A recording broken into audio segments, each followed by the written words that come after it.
My son's wife sent a text saying we are so grateful for you covering his therapy, but my mother-in-law wants Christmas to be just immediate family. I replied, understood. I saw your resort post, $15,500 vacation.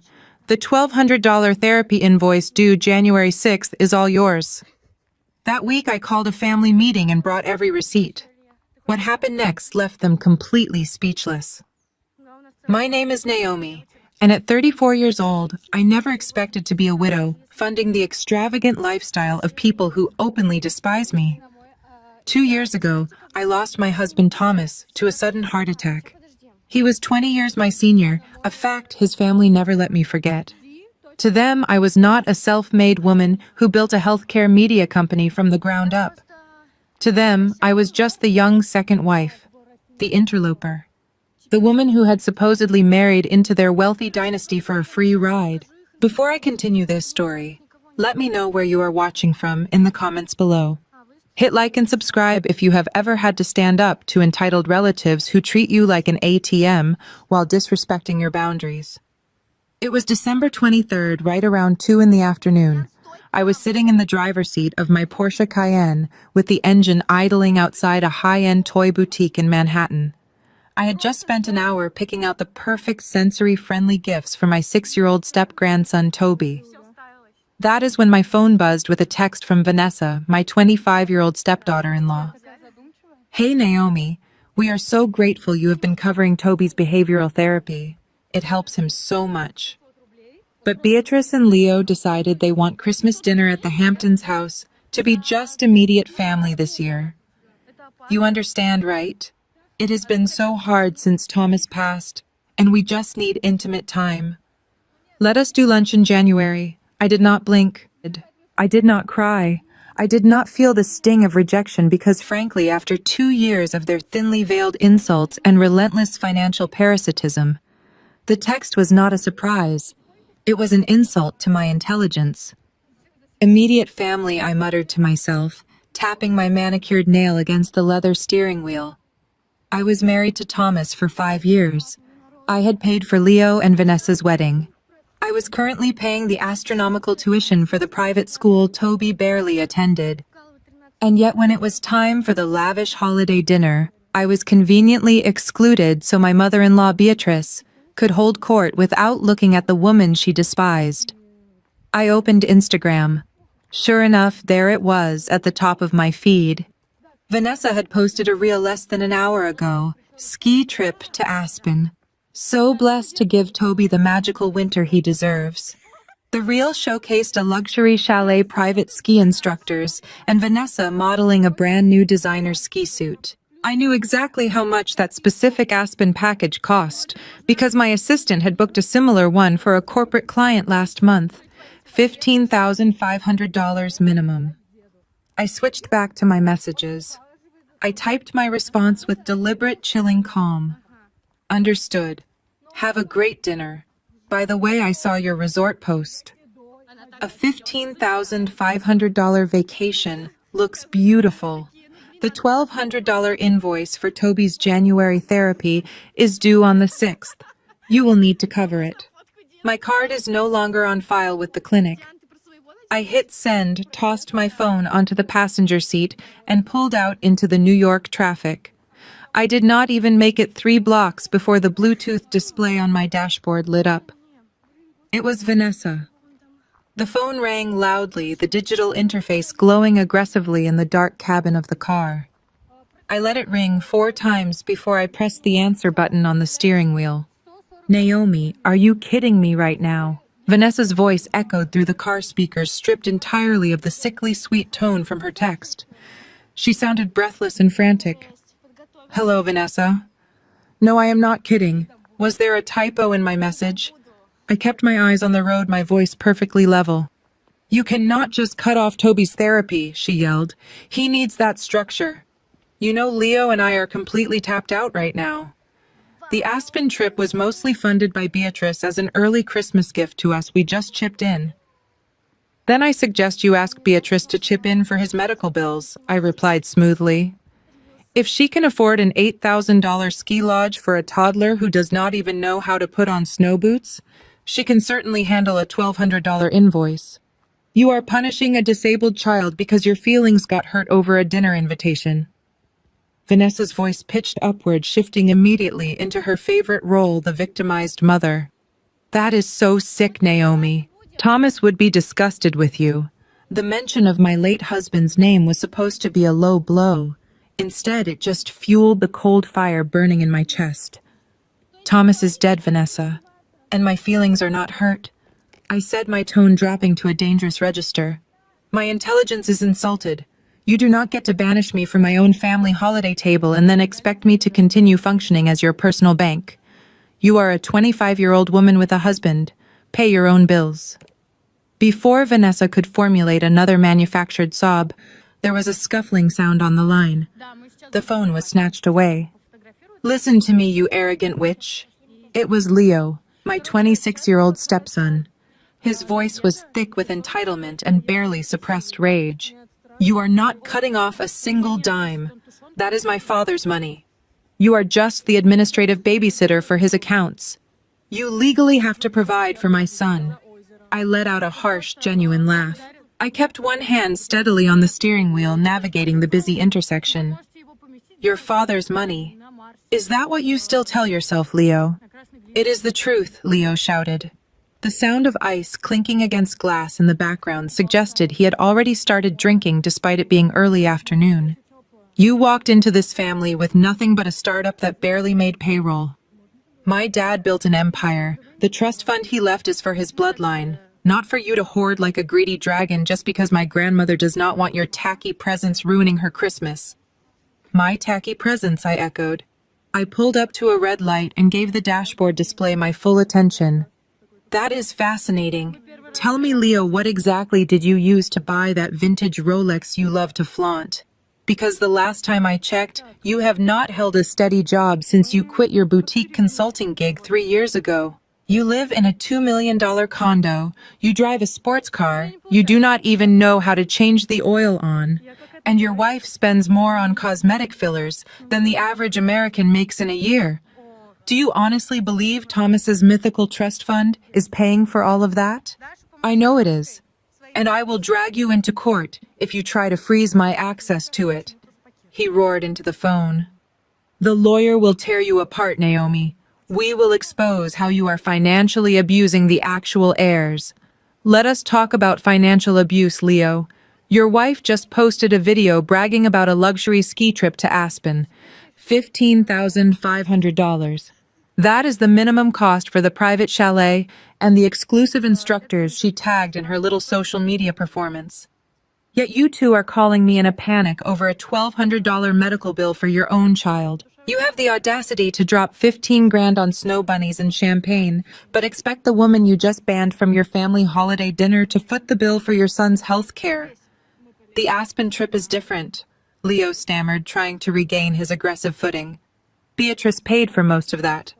It was an early Christmas gift to help us decompress. It has been a hard year for Vanessa. Then Beatrice can pay the clinic. If your grandmother can afford an $8,000 ski lodge for a toddler who does not even know how to put on snow boots, she can certainly handle the $1,200 invoice. But let me make this crystal clear for you, Leo. The free ride is over. You pushed me too far this time. You cannot do this. You are legally bound to the trust. I am calling the bank. I am calling Andre. He will serve you with papers before the new year. Then go ahead and hire your lawyer. Just make absolutely sure you do not use the black credit card I gave you to pay his retainer fee. Because as of 5 minutes ago, that card is deactivated.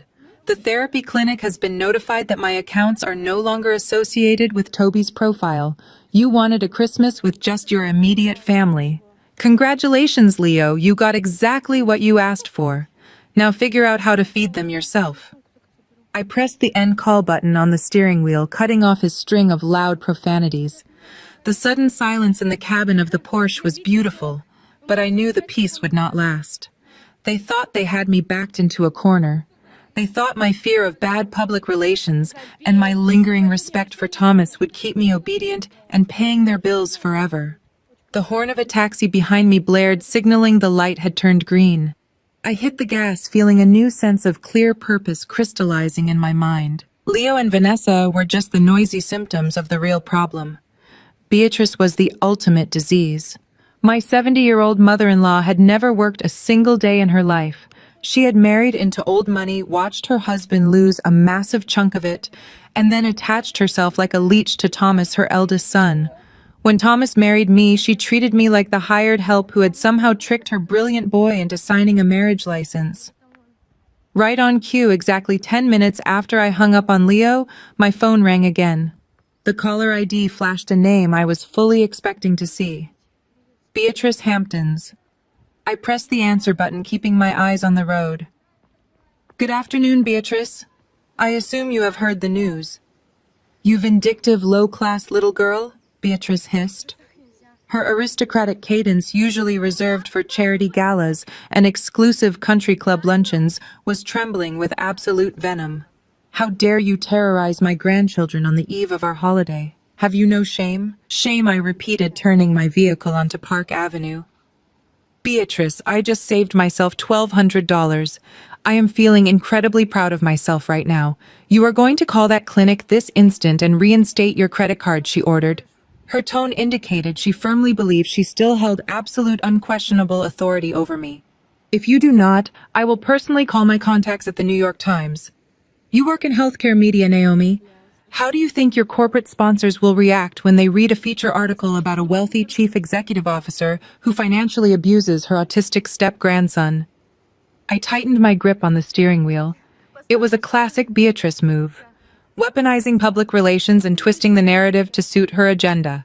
She knew my company, Vitality Media, was currently in the final stages of a massive corporate merger. A scandal involving the mistreatment of a disabled child could tank our valuation overnight, and she was banking heavily on that fear to keep me in line.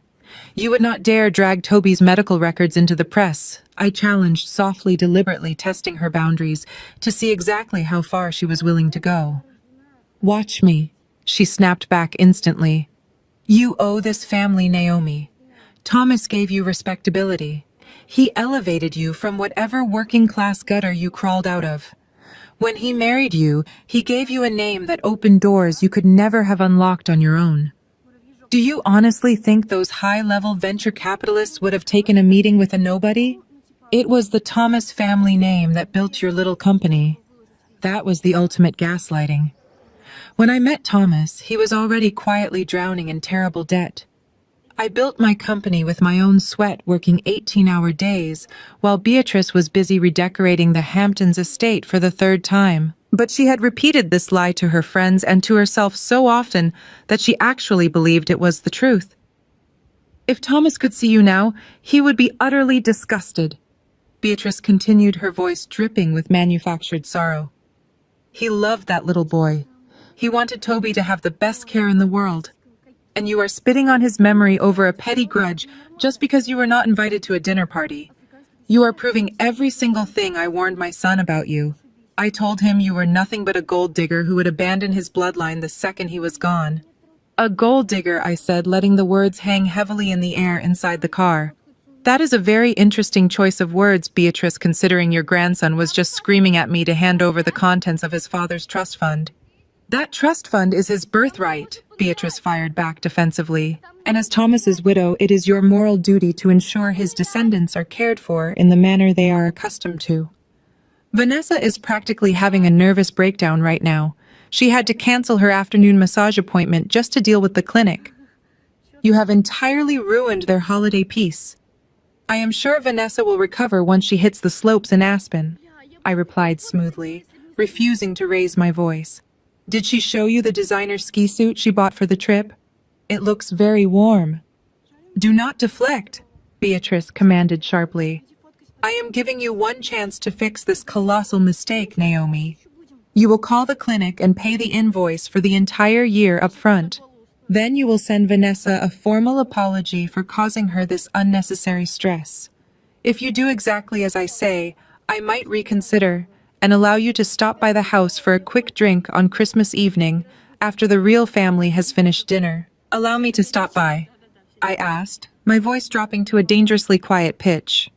Yes, Beatrice said confidently. mistaking my calm demeanor for submission. But until then, you will stay away from the Hamptons. We do not want your negative energy poisoning our Christmas Eve. Do we have an understanding? Oh, we have a perfect understanding, Beatrice, I said. Enjoy your holiday. I ended the call before she could say another word. I pulled my car into the secure underground garage of my corporate building, killed the engine, and sat in the dark for a long moment. They really thought they had me completely backed into a corner. Beatrice genuinely believed that her threats of public humiliation and her constant weaponization of my late husband's memory would force me into endless compliance. They had spent 2 years treating me like a disposable bank account while simultaneously trying to erase my position in the family. They thought I was just going to roll over and take it. They were entirely wrong. I picked up my phone and dialed my executive assistant. The line clicked open immediately. Hello, Naomi. Everything okay? Never better, I replied, stepping out of the Porsche and locking the doors.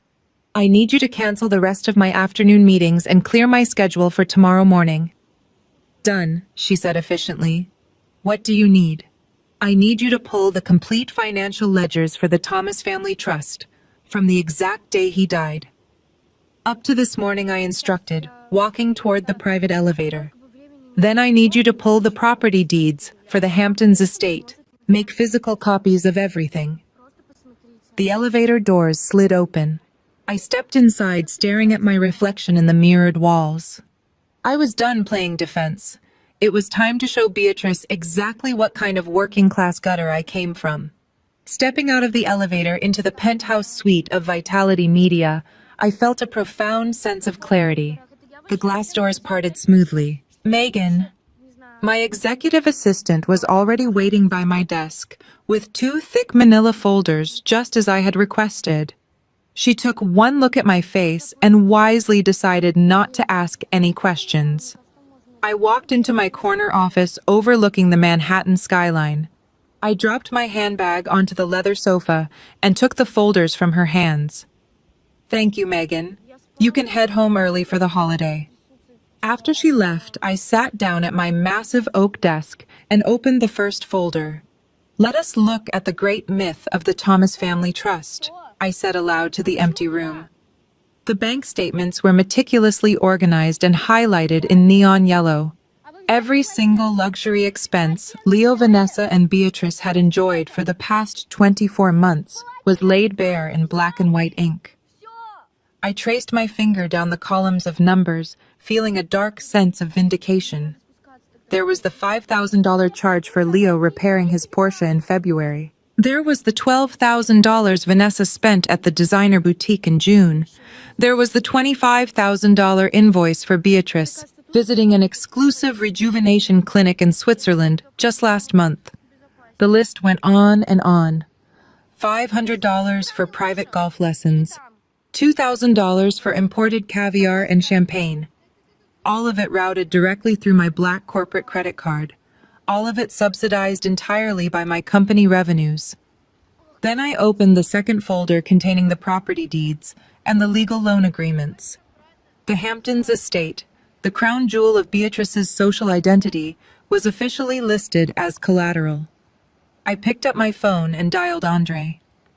Andre is my brother-in-law married to Thomas's younger sister. More importantly, he is the family lawyer. He is a brilliant African-American attorney who has always maintained a strict professional distance from Beatrice and her toxic daily drama. He knows the absolute financial truth because he was the one who helped me structure the massive debt repayment 2 years ago behind closed doors. Andre answered on the second ring. Naomi, please tell me you are not calling to ask about the Aspen trip. My wife is already annoyed about Vanessa flaunting it online. I am calling to tell you I am cutting them off, Andre. All of them, as of today. There was a heavy pause on the line.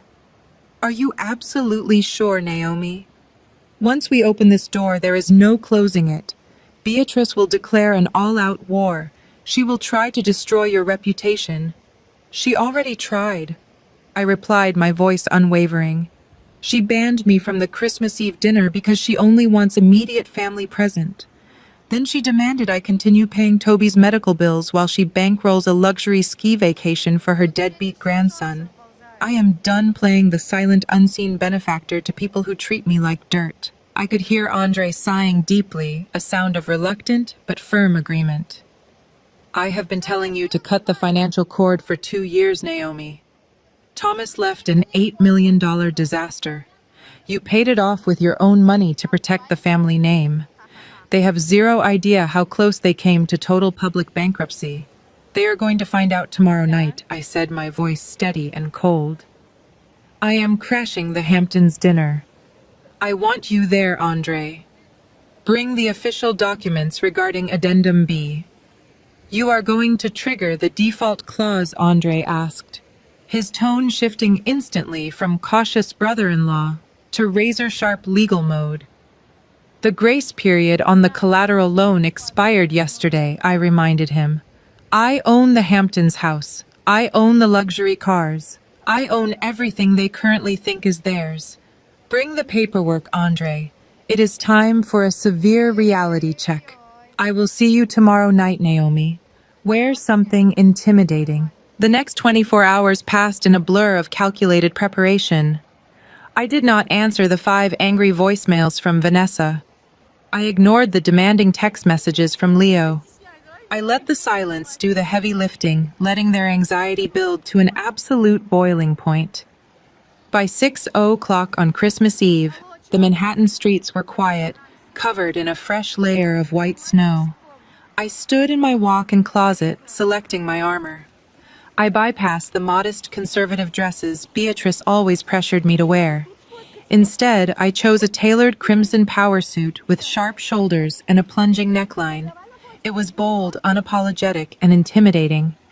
I paired it with the diamond tennis bracelet I bought for myself after my company hit its first 100 million in valuation. I packed the physical copies of the receipts into my designer leather briefcase.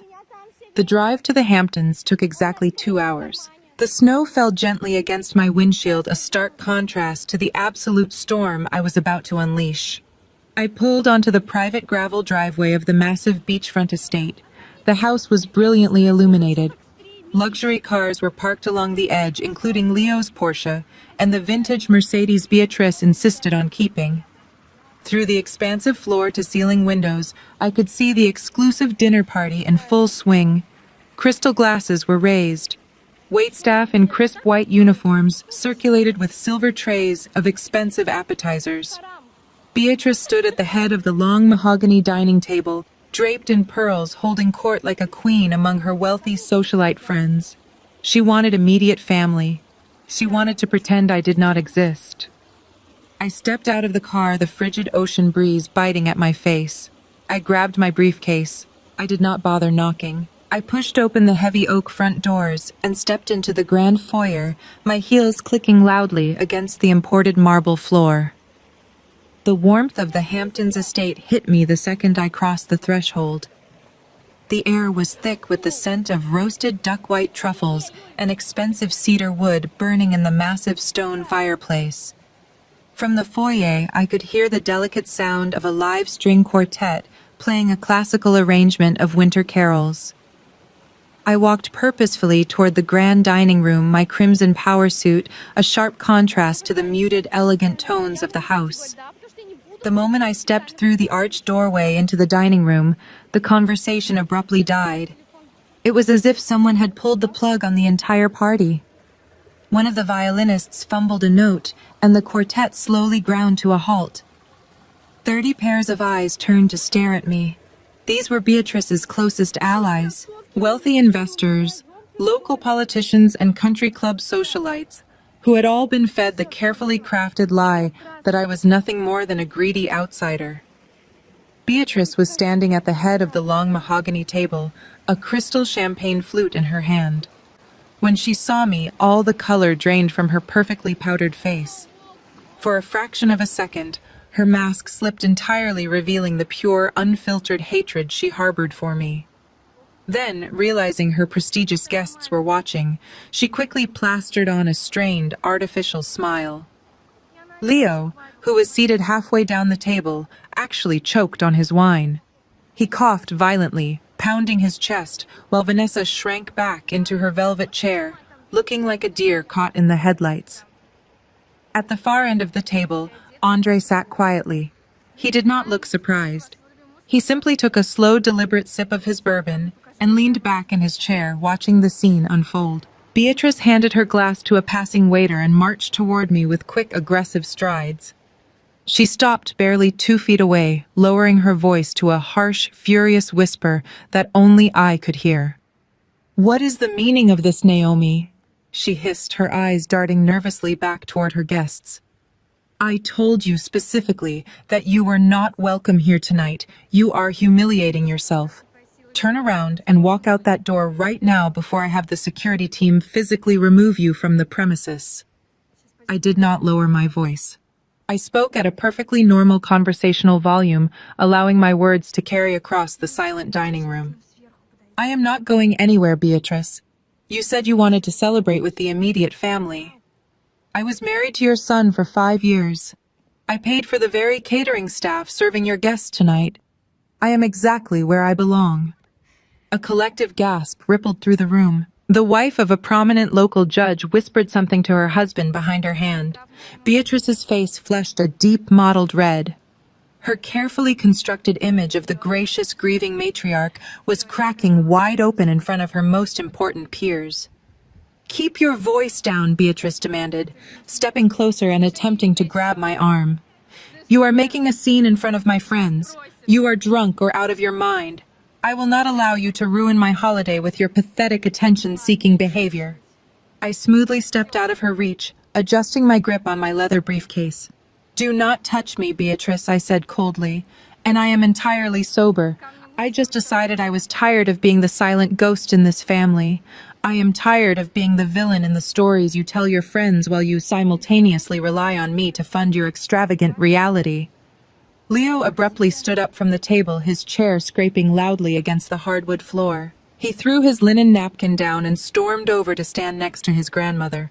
He puffed out his chest, trying to use his height to intimidate me. "Listen to me, you crazy witch!" Leo sneered, his face red with anger and alcohol. "You need to leave right now. You were not invited. You do not belong here. If you do not walk out that front door in the next 10 seconds, I am calling the police and having you arrested for trespassing."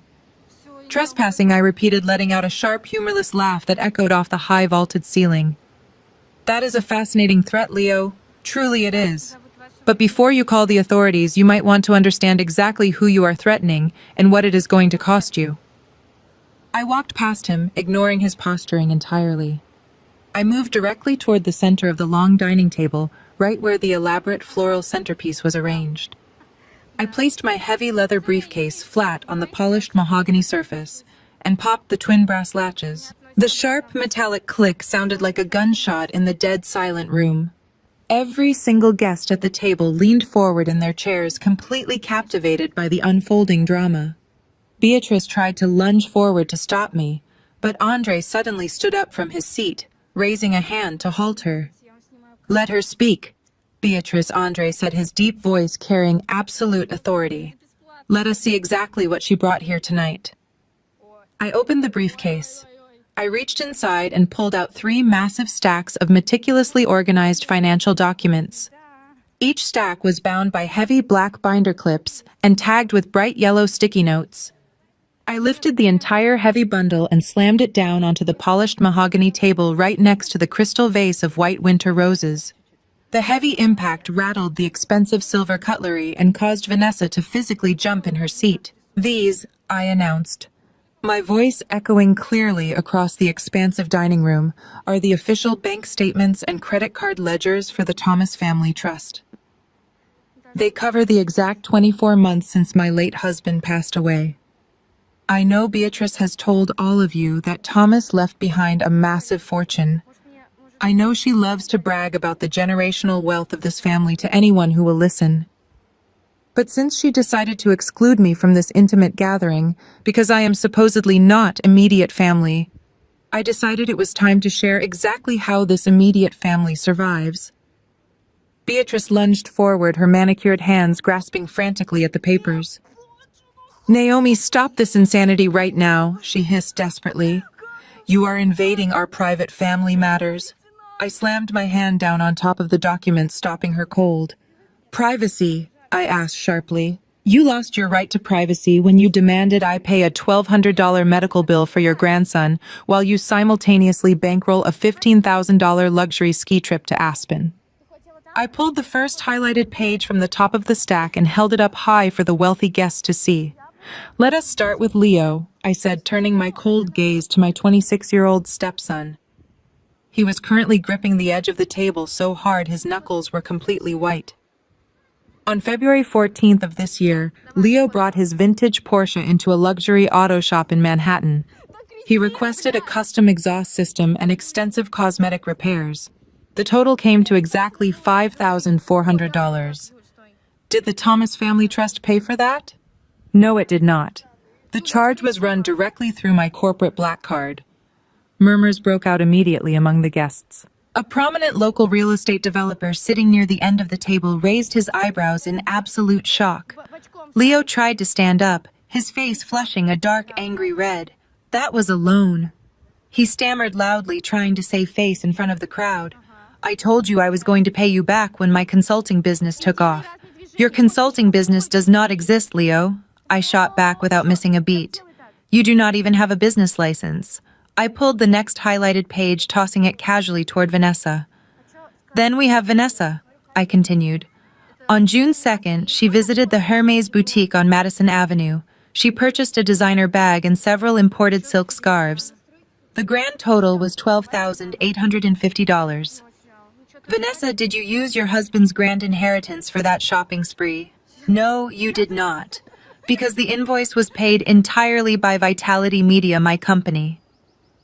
Vanessa opened her mouth to speak, but no words came out. She looked frantically at Leo and then at Beatrice, her face burning with profound humiliation as the surrounding guests began to actively whisper. And let us not forget the matriarch of the family, I said, picking up a thick packet of invoices and turning directly to Beatrice. Just last month, Beatrice spent 3 weeks at a private rejuvenation clinic in the Swiss Alps. She told everyone at the country club it was a spiritual retreat to heal from the profound grief of losing her son. The reality is that it was a $25,000 cosmetic vacation. And just like the sports car, and just like the designer handbags, every single penny was paid by the working-class outsider she despises so much. The silence in the dining room became deafening. The elite guests Beatrice had so carefully cultivated over the decades were staring at her with a mixture of pity and absolute disgust. In their exclusive world, running out of money was a quiet tragedy, but lying about it and living off someone you publicly insulted was an unforgivable social crime. You are lying, Beatrice gasped, her chest heaving as she struggled to breathe. These documents are forged. Thomas left us millions. He promised me we would never have to worry. If Thomas left you millions, then why is your personal checking account overdrawn by $300? I fired back, pulling the final bank statement and sliding it directly in front of her shaking hands. Why did you call my office last Tuesday begging my assistant to rush the payment for the landscaping crew? For 2 years I have paid for the food on this table, the electricity in this house, and the clothes on your backs. I funded this entire grand illusion of wealth. But today you pushed me entirely too far. The absolute silence in the dining room was shattered by a sudden dramatic sob. Everyone turned their heads toward the middle of the table. It was Vanessa. She had buried her face in her hands and was now crying hysterically, her shoulders shaking with exaggerated grief. She stood up slowly, leaning against the table for support, as if the sheer weight of my cruelty was physically crushing her. How could you do this, Naomi? She wailed, her voice trembling perfectly. How could you come into our home on Christmas Eve and tell these horrible lies about us?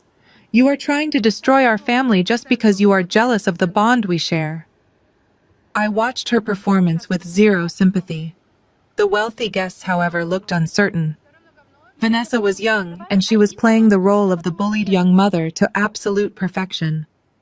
She wiped a tear from her cheek, smudging her expensive mascara, just enough to look vulnerable. "You are cutting off a helpless child!" Vanessa cried out, turning her tear-streaked face toward the audience of socialites and politicians. "My son needs his medical treatments. Toby has special needs, and she is cutting off his clinic funds right before the holidays. She is punishing a little boy because she feels left out. What kind of monster does that?" A few of the guests exchanged sympathetic glances. Beatrice seemed to recover a fraction of her composure, seeing an opening to regain control of the narrative. She stepped forward, ready to comfort her weeping daughter-in-law. I did not let her. I reached into the open briefcase and pulled out the printed color photograph of Vanessa's social media post. I held it up high, rotating it slowly, so every single person at the table could see the image of Vanessa posing in her brand new ski gear outside a luxury Aspen chalet. "You are right, Vanessa," I said, my voice carrying clearly over her manufactured sobs. "Punishing a child is monstrous. So why do you not explain to everyone here why you are spending $15,500 on a luxury ski vacation next week instead of paying for your own son's $1,200 medical bill? Why is it my responsibility to fund his health care while you buy designer snowsuits and hire private ski instructors?" Vanessa froze. The tears stopped instantly. She stared at the photograph of her own social media post, completely speechless. The sympathetic whispers from the guests immediately evaporated, replaced by sharp looks of absolute judgment. A mother prioritizing luxury vacations over her disabled child's medical care was a scandal they could easily digest and condemn. Seeing his wife publicly exposed and humiliated was the breaking point for Leo. He let out a loud, furious roar. He kicked his heavy dining chair backward, sending it crashing onto the marble floor. Before anyone could react, he lunged across the room directly at me. "You shut your mouth right now," he screamed, his face contorted with pure rage. He closed the distance between us in seconds, raising his arm as if he was going to knock the briefcase right off the table. I did not flinch. I stood my ground, staring him down with absolute contempt. "You stole it!" Leo shouted, his voice cracking as he pointed a shaking finger inches from my face. "You manipulated my dad when he was sick. You forced him to sign over the accounts to you. I know my father had a trust fund. He promised me he was leaving us millions. He built a massive empire and you swooped in and hijacked it. You are nothing but a thief hoarding our generational wealth while you try to publicly shame us in our own house." "Your house," I challenged, stepping closer to him so our faces were only inches apart. "Do you really want to talk about who owns this house, Leo? Give me my money, you witch!" he bellowed, slamming his fist violently onto the mahogany table. The crystal glasses rattled wildly. "You are going to transfer the trust funds to my account tomorrow morning, or I swear I will ruin your entire life. I will take you to court. I will expose your little media company. I will tell the whole world how you stole from a grieving family." Leo was completely out of control. His chest was heaving, and I could smell the heavy stench of expensive bourbon on his breath. He took another aggressive step forward, trying to use his physical size to intimidate me into backing down. He thought I was just a weak woman playing a bluff. "That is enough, Leo." The deep, commanding voice came from the far end of the table. Andre stood up. My brother-in-law was a tall, imposing African-American man who carried himself with the quiet, lethal confidence of a seasoned trial lawyer. He walked slowly toward the center of the room, his tailored suit immaculate, his expression completely unreadable. "Andre, tell her," Leo yelled, spinning around to face the family lawyer. "Tell this outsider she has to give us our money. Tell her my father left everything to his bloodline." Andre stopped right next to me. He looked at Leo, then at Vanessa, and finally at Beatrice, who was trembling visibly. He reached inside his own tailored jacket and pulled out a sealed legal document. "She did not steal anything," Leo Andre said, his voice echoing in the dead silent room. "It is time you all heard the truth." Before Andre could break the seal on the heavy manila envelope, Beatrice violently stepped in front of him. Her face was contorted into a mask of pure desperation and aristocratic fury. She held up her hand, physically blocking the tall lawyer from stepping any closer to the center of the mahogany table. "Do not speak another word, Andre," she commanded, her voice shaking but loud enough to command the room. "You are the family lawyer. You work for us. You do not get to come into my home and collaborate with this manipulative little social climber to humiliate my bloodline." Beatrice turned her back on Andre and faced the silent audience of socialites, politicians, and elite investors. She took a deep breath, forcibly smoothing the front of her expensive silk dress, attempting to regain her regal composure. She pointed a manicured finger directly at my chest. "Look at her," Beatrice announced, her tone dripping with absolute disdain. "Look at this 34-year-old woman standing here in her designer suit trying to play the ruthless corporate titan. Do you all want to know the real truth about Naomi? Do you want to know who she was before my son took pity on her and gave her his respectable name?" I crossed my arms and tilted my head, waiting. "Please, Beatrice," I said calmly. "Enlighten us. She was an absolute nobody," Beatrice spat out. She grew up in a tiny rundown house with parents who probably never saw a six-figure bank account in their entire lives. She went to public schools. She had no pedigree, no connections, and absolutely no future in our exclusive world. When Thomas met her, she was running a pathetic little startup out of a rented basement office, struggling to make payroll every single month. Beatrice began to pace slowly around the table, addressing her wealthy guests, as if she were delivering a closing argument in a courtroom. "My son Thomas was a giant in this city. He came from a lineage of wealth and profound influence. He saw this desperate young woman, and he felt sorry for her. He married her. He gave her the Thomas last name. And the second she had that name, every single door in Manhattan suddenly flew open for her." She paused, letting the weight of her words settle over the room. "The venture capitalists who funded Vitality Media did not invest in Naomi. They invested in my son's reputation. They gave her money because she was a Thomas. Her entire healthcare media empire is nothing but a byproduct of our family legacy. We built her company. We gave her that black credit card she loves to wave around so much. And now she has the absolute audacity to stand in my dining room on Christmas Eve and claim that we are the ones leeching off of her." Leo, emboldened by his grandmother's vicious speech, sneered and crossed his arms. "Exactly," he chimed in. "You are nothing without my dad. You are just a glorified secretary who stole the keys to the castle." I let the silence stretch for a long moment. I looked around the room at the faces of the wealthy elite. Some of them looked convinced by Beatrice's performance. The old money crowd always loved a narrative that validated their inherent superiority over self-made outsiders. I uncrossed my arms and leaned my hands on the edge of the mahogany table, right next to the stacks of financial receipts. "That was a beautiful story, Beatrice," I said, my voice soft but razor sharp. "It really belongs in a fiction novel. You are absolutely right about my background. I did grow up in a modest house. I did attend public schools.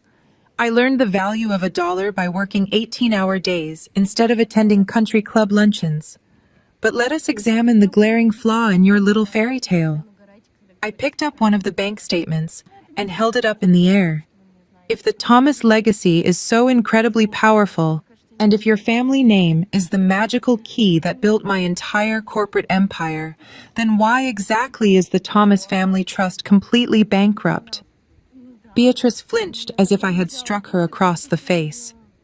"If your son was a financial giant who handed me my success," I continued, taking a step closer to her, "why did his own mother have to call my office crying last Tuesday because her personal credit card was declined at the grocery store? Why did the great Thomas legacy need the working-class nobody to pay the landscaping crew so the neighbors would not notice the grass dying?"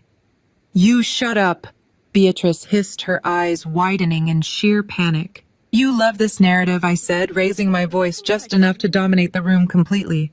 "You love telling your high society friends that I am a gold digger because the alternative is admitting that you are entirely dependent on me. You hate me because you know that without my money, you would be living in a small apartment clipping coupons instead of hosting catered dinners in the Hamptons. I turned away from Beatrice's pale, shocked face and looked directly at my brother-in-law. He was still holding the sealed envelope, waiting patiently for his cue. I could not hold it in anymore. I let out a genuine sharp laugh that cut through the heavy tension in the dining room. It was not a laugh of joy, but one of pure, absolute disbelief at the sheer magnitude of their delusion. They had lied to themselves for so long that they actually believed their own fabricated reality. Andre, I said, gesturing toward the heavy manila envelope in his hands. Beatrice just delivered a beautiful, moving speech to her friends about the mighty Thomas bloodline and their generational wealth. Leo here is actively threatening to sue me for his massive inheritance. I think it is time we stop keeping their secrets. Tell them, Andre. Tell the entire room the exact financial state of the Thomas family trust on the day your brother-in-law died. Beatrice lunged forward again, her manicured fingers curling into claws. Andre. Do not you dare, she screamed, her voice cracking with panic. I am the matriarch of this family. I forbid you from opening those files. If you speak one word of our private business, I will have you disbarred. I will ruin your legal career in this city. I will make sure you never practice law again. Andre did not flinch. He was a partner at one of the most prestigious law firms in Manhattan. He looked down at Beatrice with a mixture of pity and sheer exhaustion. Beatrice, you cannot ruin my career, he said, his voice completely calm and level. You cannot even afford to pay my standard retainer fee, let alone wage a legal war against my firm. And as the executor of the Thomas estate, my fiduciary duty is to the truth and the law, not to your fragile social ego. You demanded immediate family tonight. Well, I am immediate family, and I am tired of watching you crucify the only person holding your life together. Leo stepped up next to his grandmother, trying to look imposing but failing miserably. He pointed a shaking finger at the lawyer. What are you talking about, Andre? My dad was worth millions. He told me himself.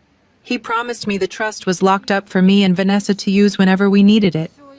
You are supposed to be protecting my assets. Andre turned his steady dark gaze to the 26-year-old. Your father told you a lot of things, Leo. He wanted you to look up to him. He wanted to maintain the image of the invincible titan of industry. But the reality of his empire was entirely different from the bedtime stories he fed you. Andre broke the heavy wax seal on the envelope. The loud, tearing sound echoed sharply in the silent room. The wealthy guests leaned in closer, unable to look away from the spectacular collapse of the Thomas family facade. Some of the socialites were already whispering behind their hands, pulling out their phones under the table, probably texting the scandalous gossip to the rest of their exclusive circle. He pulled out a thick stack of legal papers stamped with official court seals. He placed them deliberately on the table, right next to my piles of credit card receipts. When Thomas passed away 2 years ago, Andre began, his voice projecting clearly so that every single person in the room could hear every word. I was tasked with auditing his entire estate. I combed through every bank account, every investment portfolio, and every shell company he had set up over the decades. I sat in my office for 3 weeks trying to untangle the financial mess he left behind. Vanessa let out a nervous little whimper, clutching her husband's arm. But the trust fund, she interrupted, her voice shaking violently. The money for Toby. The money for our future. It has to be there. You are just hiding it from us. There is no trust fund, Vanessa, I said, sharply cutting her off. There never was a magical vault of gold waiting for you to unlock it. Naomi is telling the absolute truth, Andre confirmed, tapping the heavy legal documents with his index finger. The Thomas family trust you all keep screaming about, claiming as your birthright, is nothing but a hollow shell. It does not exist. It has not existed in any meaningful way for nearly a decade. Beatrice grabbed the edge of the mahogany table, her knuckles completely white. She looked like she was about to faint. No, she whispered, shaking her head rapidly. No, that is impossible. Thomas was a genius. He made brilliant investments. He made terrible investments, Beatrice Andre corrected her sternly. He poured money into failing commercial real estate. He funded startups that went completely bankrupt. And when the legitimate money ran out, he started borrowing heavily to maintain the illusion of your high society lifestyle. You spent money faster than he could ever make it. By the time his heart finally gave out, Thomas was not a wealthy titan of industry. By the time his heart finally gave out, Thomas was drowning in a sea of catastrophic liabilities. Andre said, projecting his deep, authoritative voice over the collective gasps of the dining room. He reached into the thick stack of court-sealed papers and deliberately pulled out a summarized ledger, placing it squarely on the mahogany table right in front of Beatrice. The heavy paper landed with a soft thud that seemed to echo. "Look at the bottom line," Beatrice Andre instructed his tone, leaving absolutely no room for argument. "Look at the number printed in red ink. Thomas did not leave you a generational trust fund. He left you an $8 million mountain of debt. $8 million owed to commercial banks, private lenders, and high-stakes offshore casinos." Beatrice stared at the paper as if it were a venomous snake.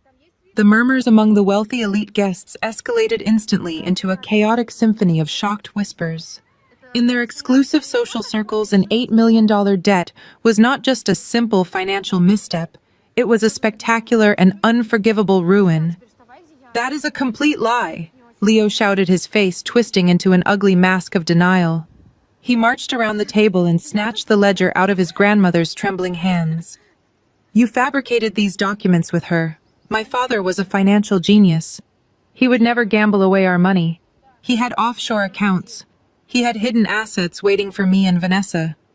You two are running a massive scam to steal our inheritance." Andre did not even raise his voice, meeting Leo's frantic, aggressive energy with absolute icy professionalism. "There are no hidden assets, Leo. Your father had a severe and destructive gambling addiction that he managed to hide from every single one of you. He spent his weekends taking private jets to underground poker games in Macau and Monaco, surrounding himself with enablers. When he lost all of his liquid cash, he started leveraging the family properties to stay at the card tables, convinced he could win it all back in one lucky hand." Andre pointed a long finger at the documents in Leo's hands. "Turn to page 4. Look at the signatures. He mortgaged the Manhattan penthouse to the absolute limit. He took out massive predatory loans against this very estate in the Hamptons. He pawned the generational wealth you keep screaming about to cover his spectacular losses.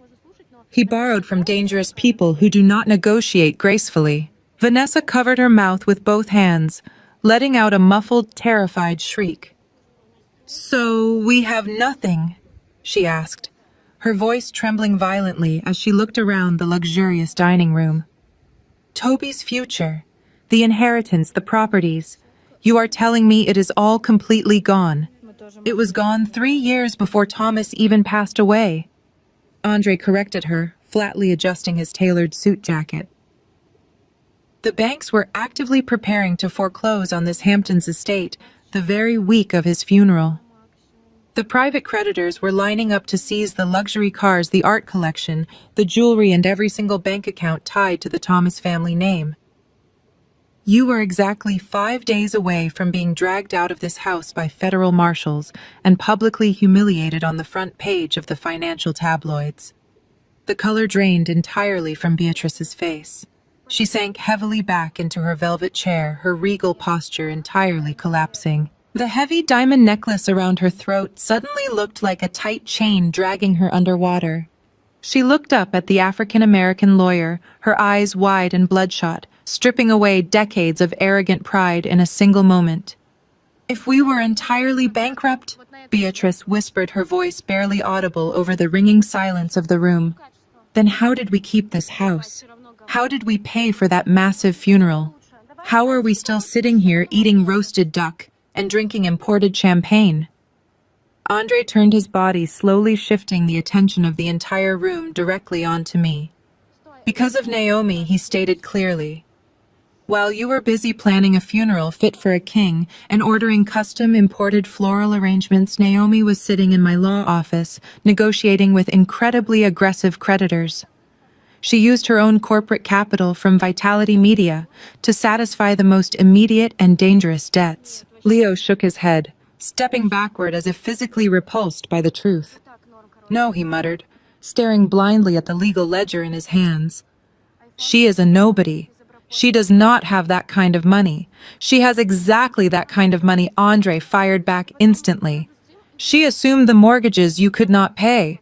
She paid off the shady lenders to keep your father's pristine family name out of the criminal headlines. She sacrificed her own hard-earned wealth to save you from absolute destitution. And in return, you banned her from Christmas dinner and demanded she pay for your son's medical care while you booked luxury ski trips. I stood silently watching the absolute destruction of their false reality. The elite guests were now staring at Beatrice and Leo with pure, undisguised disgust. The mighty Thomas legacy was dead, and I was the one holding the shovel. They had spent 2 years treating me like a disposable servant, and now the entire world knew I was their financial savior. The silence that followed my realization was so absolute, you could hear the winter wind howling against the glass windows of the Hamptons estate. The wealthy guests were entirely paralyzed in their seats. Nobody reached for their crystal champagne flutes. Nobody dared to whisper a single word. They were completely captivated by the grotesque public implosion of the mighty Thomas family legacy. For Beatrice, the truth was an acidic poison she simply refused to swallow. Her brain could not process the fact that her brilliant golden child had been a degenerate gambler. She could not accept that her entire opulent existence, her designer wardrobe, and her catered holiday parties were subsidized entirely by the woman she viewed as peasant trash. The cognitive dissonance was too great for her fragile mind. Suddenly, Beatrice let out a sound that was half breathless gasp and half primal scream. She pushed herself up from the velvet dining chair with such violent, unpredictable force that the heavy antique chair tipped backward and crashed loudly onto the imported marble floor. She marched straight toward Andre. Her manicured hands were clenched into tight shaking fists at her sides, and her eyes were completely wild with irrational fury. "You lying traitor!"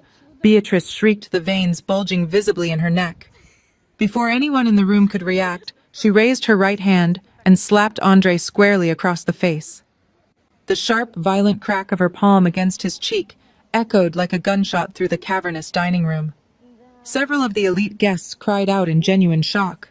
The prominent real estate developer sitting near the end of the mahogany table actually stood up, looking as if he might need to physically restrain the elderly woman. Andre did not stagger back. He did not flinch. He did not even raise a hand to touch the red mark rapidly blooming on his jawline. The tall African-American lawyer simply turned his head slowly back to face Beatrice. His expression was no longer professional and detached. It was utterly glacial, radiating a quiet, lethal menace. Beatrice was hyperventilating, pointing a trembling finger right between his eyes. "You forged these documents," she screamed, her voice cracking severely under the strain of her hysteria. "You and this manipulative gold digger hatched a criminal conspiracy to steal my family fortune. You think you can march into my home, hand me fake bank ledgers, and convince me that my son was a pathetic failure. Thomas was a king. You are just a bitter man trying to ruin us to hand our money to this gutter trash." Andre stared down at her, his imposing posture entirely unbothered by her physical attack. "If you ever raise your hand to me again, Beatrice, I will have you arrested for assault before the dessert course is even served." He stated, his voice a low, dangerous rumble. "Every piece of paper on this table is certified by a federal judge. I did not invent your son's catastrophic gambling addiction. I did not invent his offshore debts. And I certainly did not invent the fact your current checking account is overdrawn." "You are lying," she chanted, shaking her head back and forth rapidly, like a petulant child throwing a vicious tantrum. "She paid you off. Naomi paid you to humiliate me in front of my closest friends." I stepped forward, moving right next to Andre. "Paid him off with what, Beatrice?" I asked, my tone slicing through the room like a newly sharpened blade. If I am just a working class nobody who married your son solely for his millions, then where exactly did I get the financial resources to bribe a senior partner at a top Manhattan law firm? Your logic is completely falling apart and your esteemed friends are watching you unravel. Leo pushed his way past his grandmother, stepping up to me with his fists heavily balled. "Shut up," he roared loudly at me. "My dad would never do this to me. He promised me the investment properties. You tricked him into signing everything over when he was sick in the hospital." "I know you did. You used your corporate legal loopholes to steal my birthright." "Your birthright, Leo." I laughed harshly, making him flinch backward. "Your glorious birthright was $8 million of toxic debt and underground casino enforcers who were a week away from breaking your legs to get their money back. I did not steal your inheritance. I bought your worthless debt to keep your last name out of bankruptcy court." Vanessa collapsed, weeping. "What about Aspen?" she wailed, ignoring the massive legal disaster entirely to focus on her immediate loss. "The Aspen trip is canceled," Vanessa Andre said firmly. "Your credit cards are frozen. Naomi instructed the bank to cut the lines of credit today." "Your credit lines are gone, Vanessa," I said, stepping directly into her line of sight. "And they are never coming back. You might want to return that designer ski suit tomorrow morning because you are going to need the cash to buy groceries next week." Vanessa gasped, covering her face as she sank back into her chair. Beatrice stood frozen, her eyes darting frantically between me and the wealthy guests, who were now staring at her with unabashed pity and revulsion. The prominent local politician who had always praised Beatrice's philanthropy looked away, avoiding her gaze entirely. "Let me paint a very clear picture for everyone in this room." I continued, my voice echoing off the high ceiling. 2 years ago, when Thomas had his fatal heart attack, you were all entirely focused on the aesthetics of your grief. Beatrice, you were busy interviewing luxury caterers for the memorial reception, insisting on the most expensive imported champagne. Leo, you were busy calling your tailor for a custom black suit. None of you noticed that the family lawyer and I spent the entire week locked in a cold conference room fielding aggressive phone calls from offshore creditors. The federal banks were the easiest to handle. I explained, walking slowly around the mahogany table. They just wanted their money. They threatened to foreclose on this exact house the week of the funeral. But the private lenders, the casino bosses, the underground enforcers Thomas borrowed from to fund his absolute delusion, they were much worse. They threatened to go directly to the press. They were going to splash the mighty Thomas family name across every financial tabloid in the country. A respected titan of industry dies a degenerate gambling addict, leaving his elderly mother and useless son completely destitute. That was the front page headline they explicitly promised me. I paused, letting the sheer horror of that reality sink into Beatrice's prideful mind. She gripped the edge of the table, her knuckles turning white as she realized how close she had come to total social annihilation. "I could have let them do it," I said softly, but with lethal precision.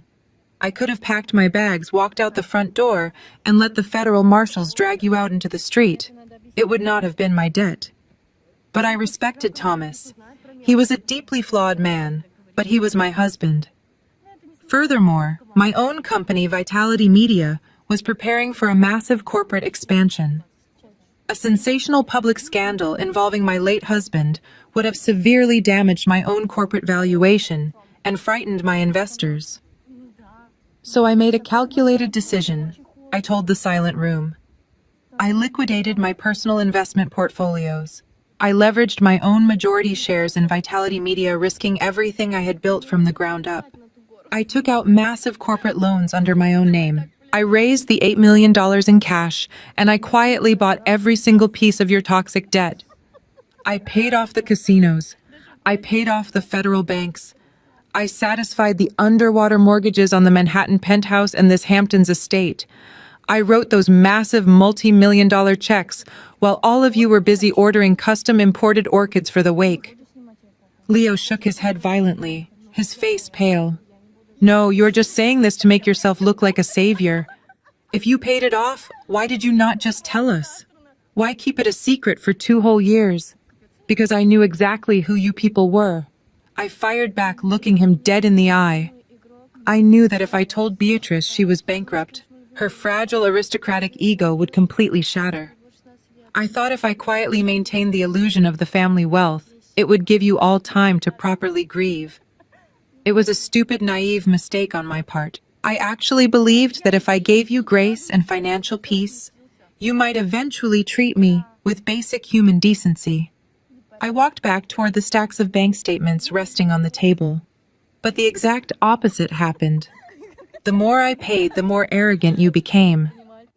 After the funeral, the massive bills kept rolling in. The staggering property taxes for this estate. The monthly maintenance fees for the luxury condo Leo refuses to move out of. The exclusive country club membership dues Beatrice simply could not live without. Every single month, I quietly wired the funds from my corporate accounts to the estate accounts so your checks would not bounce. You thought the Thomas Family Trust was a magical bottomless well, I said, my voice rising with absolute authority. You never once bothered to look at the routing numbers on the incoming wire transfers. You just kept swiping the black card I gave you. You bought Hermes bags and vintage watches with the money I earned, staying up until 3 in the morning securing media contracts. You funded your ridiculous high society fantasy entirely with my sweat and my intelligence. And how did you repay me? I asked, gesturing toward Beatrice, who was now trembling uncontrollably. You called me a gold digger to anyone who would listen. You treated me like a peasant who should be grateful to breathe your air. You banned me from this dinner tonight because I was not blood. Well, Beatrice, you are about to find out exactly what your blood is worth without my money backing it up. Beatrice stared at me, her mouth opening and closing silently like a suffocating fish. She looked around the expansive dining room, desperately seeking a single sympathetic face among her wealthy peers. She found absolutely none. The elite guests she had cultivated for decades were actively turning away from her. The prominent real estate developer leaned over and whispered something to his wife, who immediately began gathering her cashmere shawl. The grand illusion of the Thomas family supremacy was entirely dead, and the smell of the roasted duck sitting on the mahogany table was suddenly nauseating to everyone present. But Leo was entirely immune to reality. He had spent his entire 26 years being violently shielded from consequences, and he simply refused to accept defeat. Instead of showing an ounce of gratitude that I had saved him from federal marshals and underground casino enforcers, he decided to double down on his sheer, unadulterated greed. You think you are so incredibly smart? Leo sneered. He pushed past his grandmother and marched right up to me, his chest heaving with alcoholic bravado. You think you can march in here, drop some paperwork, and play the heroic savior? But you just admitted everything I need to completely destroy you in court. I looked at him, genuinely astounded by his arrogance. Is that so, Leo? Yes, it is, he shouted, a twisted, triumphant smile spreading across his flushed face. You just confessed in front of 30 witnesses that you used your corporate money to pay off those debts. But you made that money while you were married to my father. That makes it marital property, Naomi. Under New York law, half of everything you own belonged to him, which means the millions you used to pay off the casinos and the banks was actually his money. My money. You did not save us. You just used our own inheritance to cover his debts so you could hoard the rest of the fortune for yourself. He turned to the silent room, throwing his arms out wide. She is a thief, he declared loudly. She owes me millions. I am his bloodline. Andre let out a deep, heavy sigh that resonated across the room. The tall African-American lawyer shook his head, pinching the bridge of his nose in sheer professional frustration. Leo, you are not an attorney, Andre said, his voice laced with heavy disdain. Stop pretending to be one before you embarrass your grandmother any further in front of her high society friends. I know my rights. Leo aggressively fired back, pointing a shaking finger at Andre. She was married to my dad. Her money is our money. Your father insisted on an ironclad prenuptial agreement, Andre explained, speaking slowly and clearly, as if he were addressing a very stubborn child. Thomas drafted it himself, because he wanted to protect what he believed was his massive empire from Naomi. That legally binding document completely separated their assets. Naomi built Vitality Media 3 years before she even met your father. Your father had absolutely zero legal claim to her company, her revenues, or her personal investment portfolios. Not a single penny of the money she used to save this family belonged to Thomas.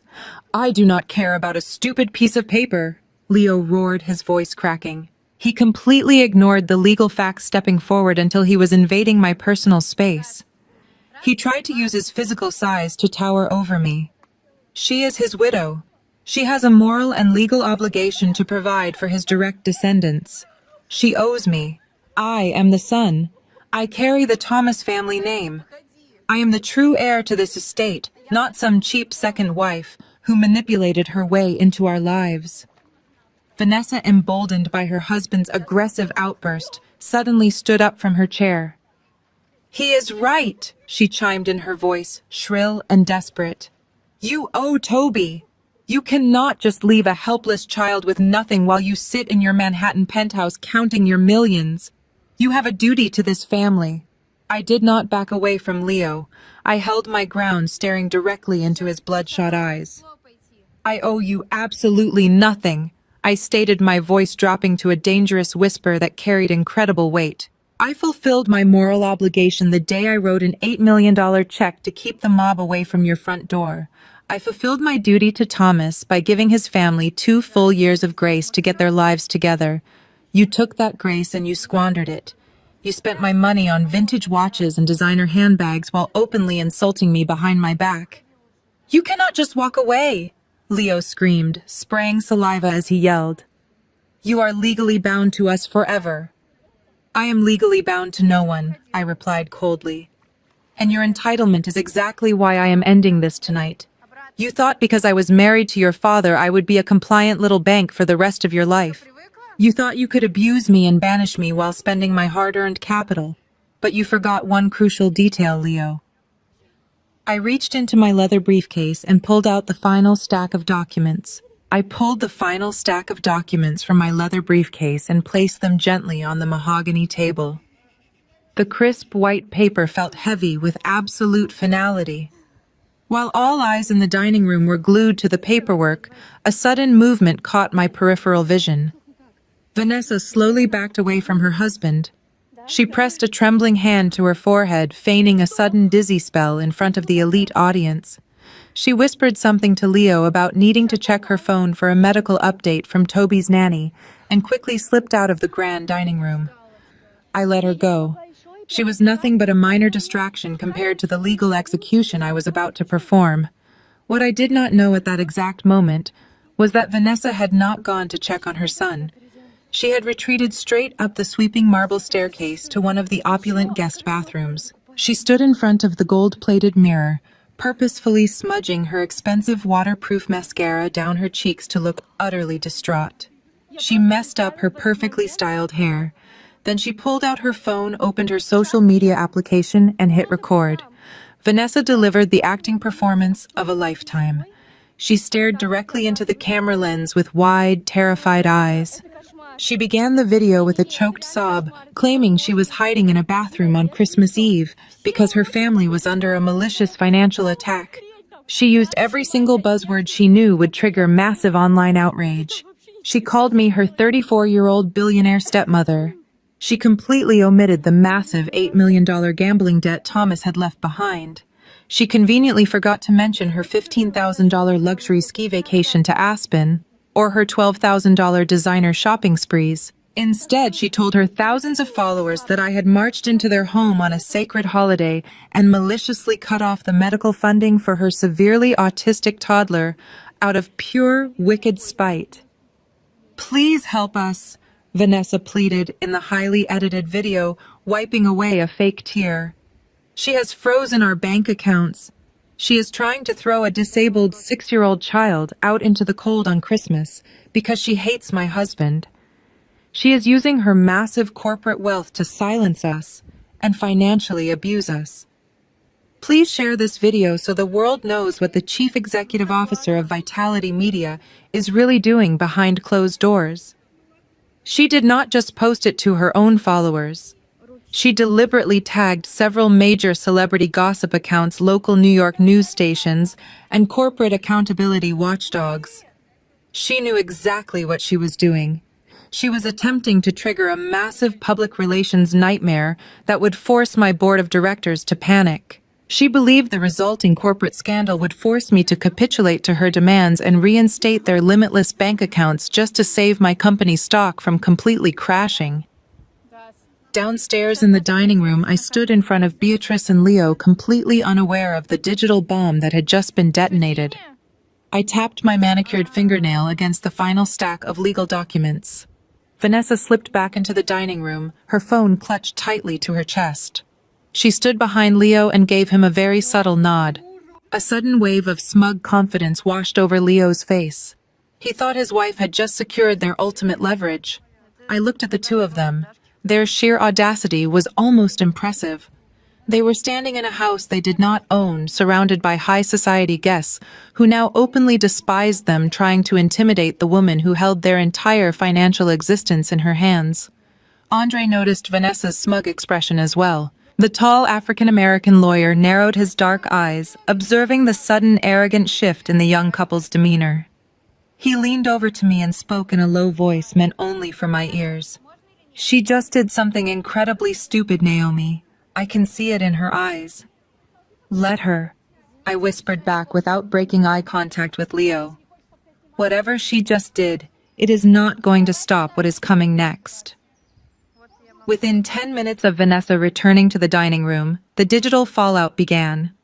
The social media algorithm picked up the dramatic keywords instantly. Wicked stepmother, autistic child, billionaire, corporate abuse. People love an easy villain, and Vanessa had painted me as the ultimate monster. The video was being shared thousands of times per minute. Vanessa stood there watching me with a vicious little smirk playing on her lips, confident that she had just ruined my life.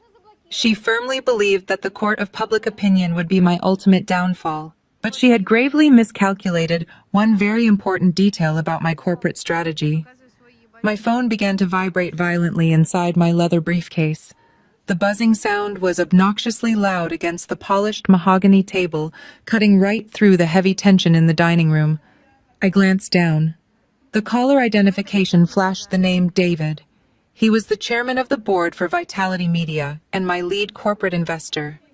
David was a ruthless businessman who never called anyone on Christmas Eve unless the building was literally burning to the ground.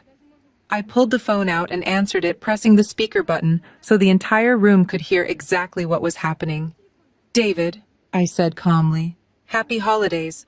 What can I do for you?" "Naomi, what in the absolute hell is going on?" David shouted, his voice echoing sharply from the small device.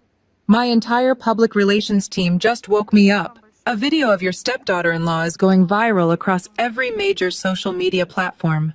It hit 2 million views in 15 minutes. She is claiming you froze their accounts and are maliciously denying critical medical care to a severely autistic child. The comments are a complete bloodbath. People are organizing active boycotts of our sponsors. The executives from the upcoming merger are blowing up my secondary phone. Tell me this is a sick joke." Vanessa let out a sharp, triumphant laugh. She stepped out from behind Leo, her arms crossed over her chest, looking incredibly pleased with herself. Beatrice, who had been slumping in her chair just moments ago, suddenly sat up straight. The matriarch quickly connected the dots, realizing her daughter-in-law had just launched a nuclear public relations strike against my corporate empire. A wicked, satisfied smile slowly crept across Beatrice's pale face. She actually thought they had checkmated me. "It is not a joke, David," I replied, my voice steady and completely devoid of panic.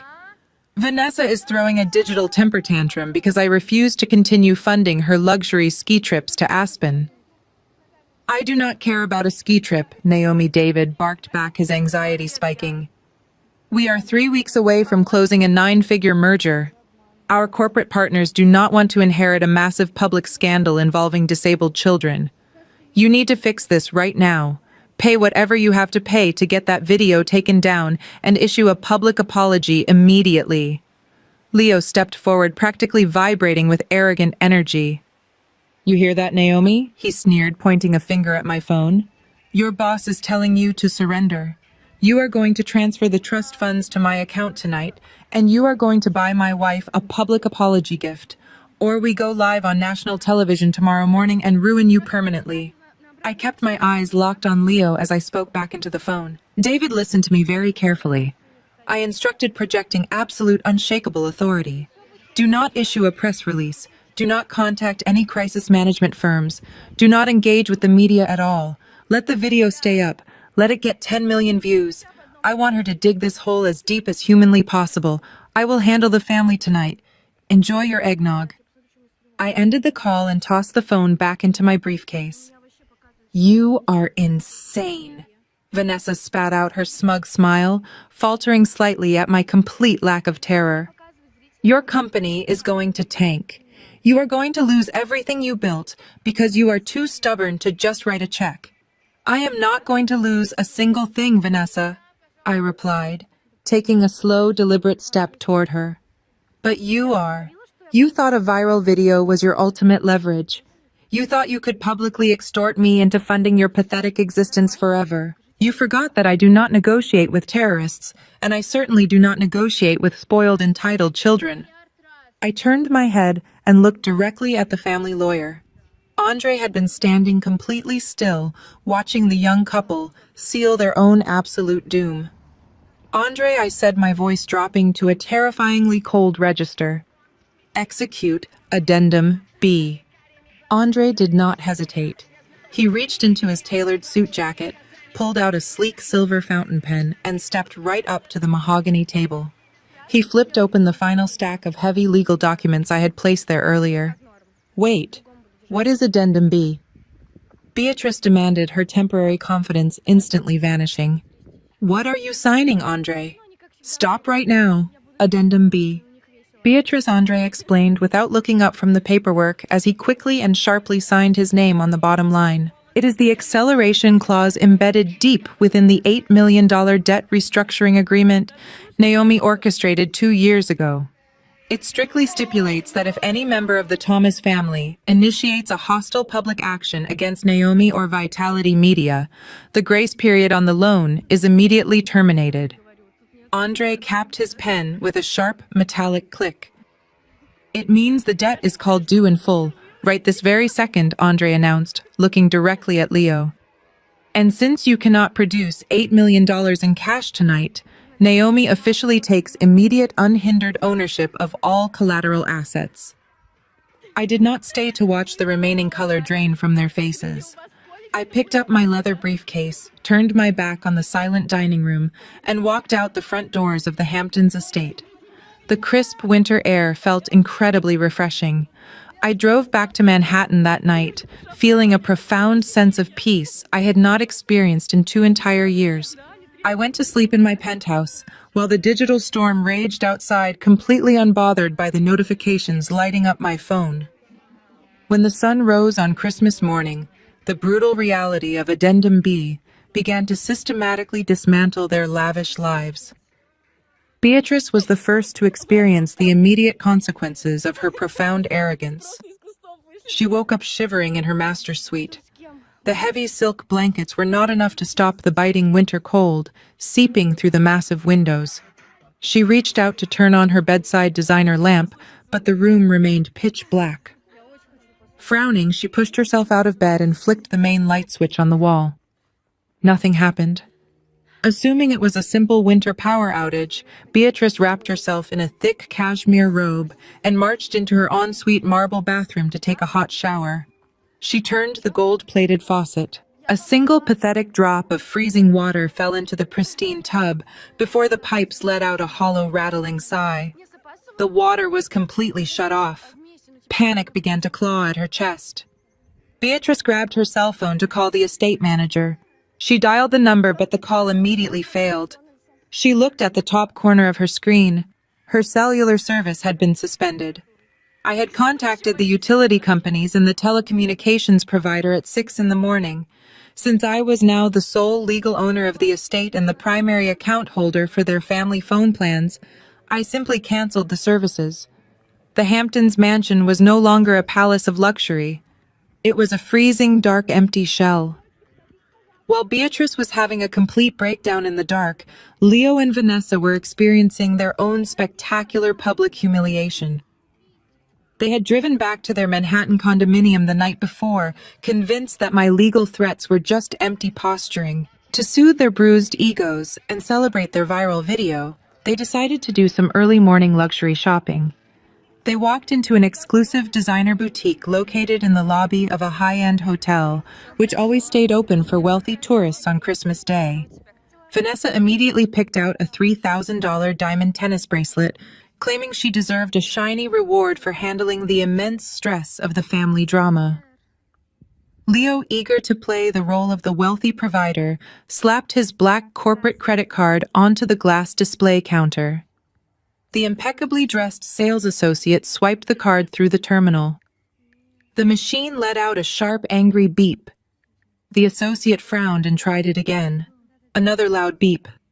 "I am so sorry, sir," the associate said, lowering his voice politely. "Your card has been declined." Leo's face flushed a dark, furious red. "That is impossible," he snapped, snatching the card back. "Run it again. There is no limit on that account. It is a corporate card." The associate tried one more time with the same embarrassing result. "I apologize, sir, but the terminal specifically says the account has been permanently closed by the primary cardholder. Do you have another form of payment? Perhaps a personal debit card?" Vanessa stared at Leo, her eyes wide with mounting terror. Everyone in the quiet boutique was now watching them. Leo frantically pulled out his own personal debit card, the one tied to his supposed trust fund allowance, and shoved it at the associate. The terminal rejected that one too. The money was gone. All of it. The bank accounts were frozen, the credit lines were severed, and the financial safety net they had abused for 2 years was entirely vaporized. Leo stood in the center of the luxury boutique holding his useless plastic cards, while the sales associate quietly slid the diamond bracelet back into the locked display case. For the first time in his 26 years of life, Leo truly understood what it meant to be poor. He grabbed Vanessa by the arm and practically dragged her out of the hotel lobby, his face burning with absolute shame. Right as they stepped out onto the snowy sidewalk, Vanessa's phone rang. It was Beatrice calling from the estate landline, which was the only thing still functioning in the house. Beatrice was screaming so loudly through the speaker that pedestrians walking past them stopped and turned to stare. "The Hamptons' house is freezing!" Beatrice wailed, her aristocratic voice entirely shattered. "The gates will not open because the power is completely dead. I cannot get my vintage Mercedes out of the garage.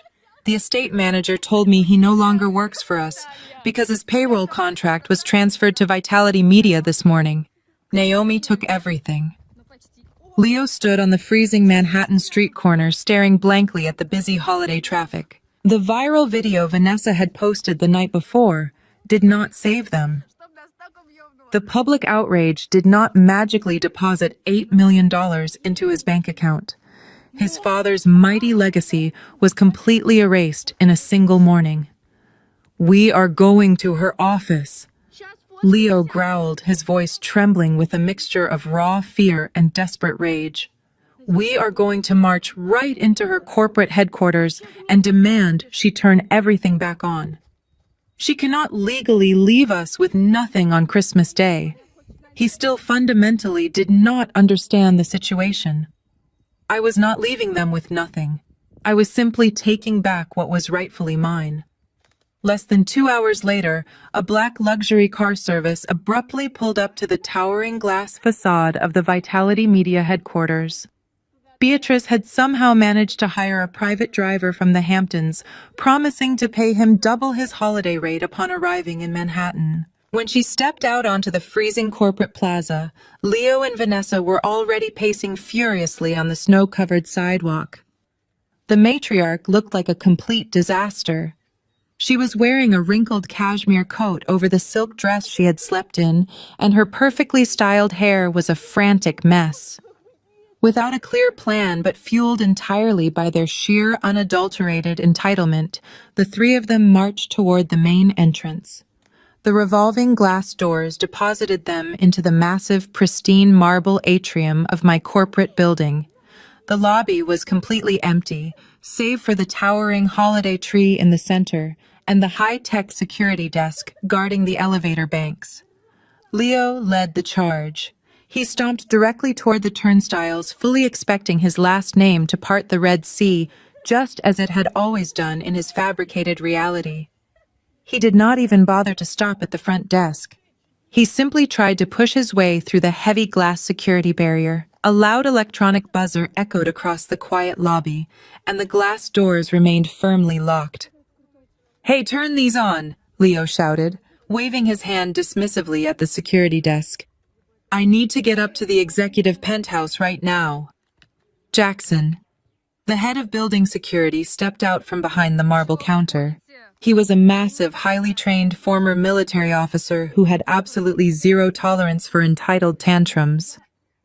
Jackson calmly crossed his arms and planted his feet directly in front of the turnstiles, blocking Leo completely. "Excuse me, sir," Jackson said, his voice deep and completely devoid of emotion. "The building is closed for the holiday. Only authorized executive personnel are permitted on the premises today. You need to step back." "Do you have any idea who I am?" Leo demanded, his face flushing a violent shade of red. "I am Leo Thomas. My father built the foundation of this entire company.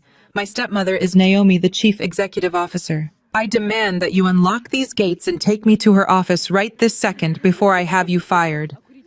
Jackson did not even blink. "I am well aware of who you are, sir, and my direct orders from the chief executive officer are to deny you entry. If you do not leave the lobby immediately, I will consider you a trespasser."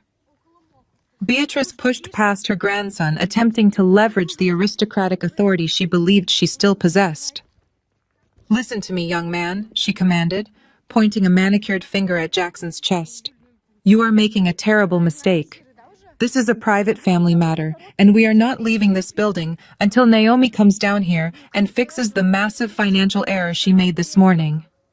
"I am not going to ask you again," Jackson warned, signaling two other uniformed security guards who quickly emerged from the side corridors. "Step away from the gates." Vanessa, seeing the situation escalating rapidly, pulled her smartphone out of her designer handbag. She held it up high, instantly activating her camera to record the confrontation. "See this?" she yelled, her voice shrill and desperate. "This is what she does. She hides behind her hired thugs while she steals from an autistic child. I am going live right now. The whole world is going to see how Vitality Media treats a grieving family." The camera flash seemed to push Leo completely over the edge. Believing he had an audience to validate his aggression, he lunged forward. He slammed his hands against Jackson's chest, trying to physically shove the massive security chief out of the way to reach the manual override switch on the desk. It was a spectacularly stupid decision. In less than 2 seconds, Jackson grabbed Leo by the lapels of his expensive winter coat, spun him around, and slammed him face first against the cold marble wall. Leo let out a shocked, painful gasp as Jackson expertly pinned his arms behind his back. Vanessa screamed, dropping her phone onto the floor. Beatrice gasped, clutching her chest in absolute horror. "Get your hands off my husband," Vanessa shrieked, attempting to run forward, but the two other security guards immediately blocked her path. "We are calling the police. You cannot do this. We are calling the police right now. You do not need to call the police, Vanessa. They are already here." The deep, commanding voice echoed perfectly across the cavernous marble lobby. The private executive elevator chimed, and the heavy steel doors slid open. I stepped out into the atrium wearing a sharp, tailored charcoal suit. But I was not alone. Flanking my right side was Andre, the family lawyer, holding a thick leather briefcase. And flanking my left were two fully uniformed New York City Police Department officers. Leo squirmed against the wall, turning his head to look at me. "Naomi, tell them to let me go," he yelled, spitting as he spoke. "Arrest her," he demanded, looking frantically at the two police officers. "She stole our house. She stole our money. I want her arrested for corporate fraud right now." The two officers simply looked at Andre. The African-American lawyer stepped forward, his expression radiating a cold, lethal authority. He opened his briefcase and pulled out 3 separate thick envelopes. "Nobody is arresting Naomi," Andre stated, his voice slicing through the chaotic lobby.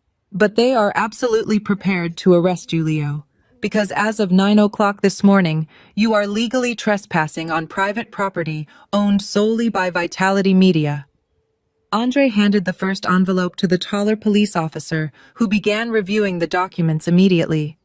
Jackson released his grip just enough to let Leo stand up straight, but kept a heavy hand planted firmly on his shoulder. Leo rubbed his bruised cheek, his chest still heaving. "You are out of your mind, Andre. Vitality Media does not own my condominium. Vitality Media does not own the Hamptons estate. Those properties have been in the family for 40 years. You cannot steal real estate with a forged piece of paper on Christmas Day." "It is not forged," Leo Andre replied, pulling out a thick stack of certified property deeds. "And it is not stealing. It is a standard commercial collateral seizure. When Naomi paid off the $8 million of toxic debt your father left behind, she restructured the entire amount into a legally secured corporate loan from Vitality Media to the Thomas Family Trust." Beatrice leaned heavily against the marble security desk, turning the color of wet ash. Secured with what she whispered. Secured with absolutely everything Beatrice Andre stated. "You put up the Hamptons estate, the Manhattan penthouse, the vintage automobile collection, and every remaining share of Thomas's old shell companies. You signed the paperwork yourself 2 years ago right in my office. You were completely paralyzed by the fear of public bankruptcy that you did not even bother to read the terms before grabbing the pen." "That is a lie," Beatrice gasped, clutching her wrinkled cashmere coat. "Thomas promised me that house would remain in the family forever." "You signed a collateral agreement," Andre corrected her, completely devoid of sympathy. The agreement stated that the Thomas Family Trust had exactly 24 months to repay the $8 million principal. Naomi gave you a 2-year grace period to get your financial affairs in order. She gave you 24 months to downsize and start living within your actual means. Andre paused, letting the silence amplify his words. "But you did not downsize. You spent the last 2 years taking luxury ski trips to Aspen, buying imported caviar, and shopping for designer wardrobes while treating your sole creditor like absolute garbage." I stepped forward, taking my place beside the family lawyer. "And that grace period expired yesterday," I added, my voice echoing sharply off the polished marble walls. "The 24-month term ended officially at midnight on Christmas Eve. Since you failed to repay a single penny of the principal, the default clause was automatically triggered. Addendum B went into full effect the moment Vanessa posted her defamatory video accelerating the foreclosure process without requiring any further notice. Vitality Media now legally possesses the deeds to every single property you mistakenly thought you owned." Vanessa started to hyperventilate, grabbing her husband's arm with desperate clawing fingers. "Leo, do something," she pleaded hysterically, tears streaming down her face. "Tell them they cannot take our home. Where are we supposed to live with Toby?" "They cannot do this," Leo shouted, trying to lunge forward again, but Jackson shoved him back against the wall. "We have squatters' rights. We have tenant protections in New York. You have to take us to housing court. It will take you years to formally evict us from those properties." "Actually, Leo, you are completely wrong," Andre replied smoothly, checking his expensive wristwatch. "You are not classified as tenants. You never signed a residential lease and you never paid rent. You were legally classified as non-paying guests, staying in corporate-owned properties at the discretion of the chief executive officer. And as of this morning, that discretion has been entirely revoked." The taller police officer stepped forward, establishing his absolute authority. "Listen to me very carefully, folks," the officer said, his voice stern. "We have reviewed the certified deeds and the legal trespass notices. The lawyer is absolutely correct. You have zero legal standing here. You are currently trespassing in a private commercial building, and the legal owner wants you gone. If you cause any more trouble or refuse to leave, I am going to place all three of you in handcuffs immediately." Beatrice let out a low, agonizing wail. It was the tragic sound of an arrogant woman watching her entire fabricated universe collapse into dust. She slumped against the marble counter, weeping openly into her hands. The high society matriarch was now sobbing in a corporate lobby, facing immediate homelessness. Leo looked completely broken. The aggressive bravado was entirely gone, replaced by the terrified realization that he was no longer a wealthy heir. He was just a broke, unemployed man with a furious wife and nowhere to go. "Now," I said, folding my arms across my tailored charcoal suit, "let us talk about exactly how you are going to vacate my properties." Andre reached into his briefcase for the final time this morning. He pulled out 3 formal legal folders bound with bright red tape and handed them directly to the taller police officer. The officer reviewed the top page briefly before stepping forward and physically pressing one folder into Leo's chest. "These are official 24-hour notices to vacate," the officer stated, his tone entirely devoid of sympathy. "You have until 9 o'clock tomorrow morning to remove your physical bodies and your immediate personal effects from the Hamptons estate and the Manhattan condominium. At exactly 9:01, the locks will be electronically changed, and any remaining individuals will be physically removed and charged with criminal trespassing." I took a slow, deliberate step forward, ensuring they were all looking directly at me. "Let me clarify what personal effects actually means in this specific legal context," I said, keeping my voice perfectly level. "You are permitted to take your clothing, your shoes, and your basic toiletries. You may take Toby's toys and his immediate medical necessities. That is absolutely it. Every piece of furniture, every piece of artwork, every imported rug, and every single piece of antique jewelry Beatrice possesses is legally considered corporate collateral. If any of you attempt to pack a single item of value or cause any intentional damage to the properties before you leave, I will press felony theft and vandalism charges against you. My security team will be escorting you during your packing process to guarantee complete compliance." Beatrice let out a strangled gasp, clutching her throat as if she were physically suffocating. "My jewelry," she whimpered. "My mother gave me those diamond necklaces." "You cannot take my family heirlooms, Naomi. That is incredibly cruel. They have been in my family for generations.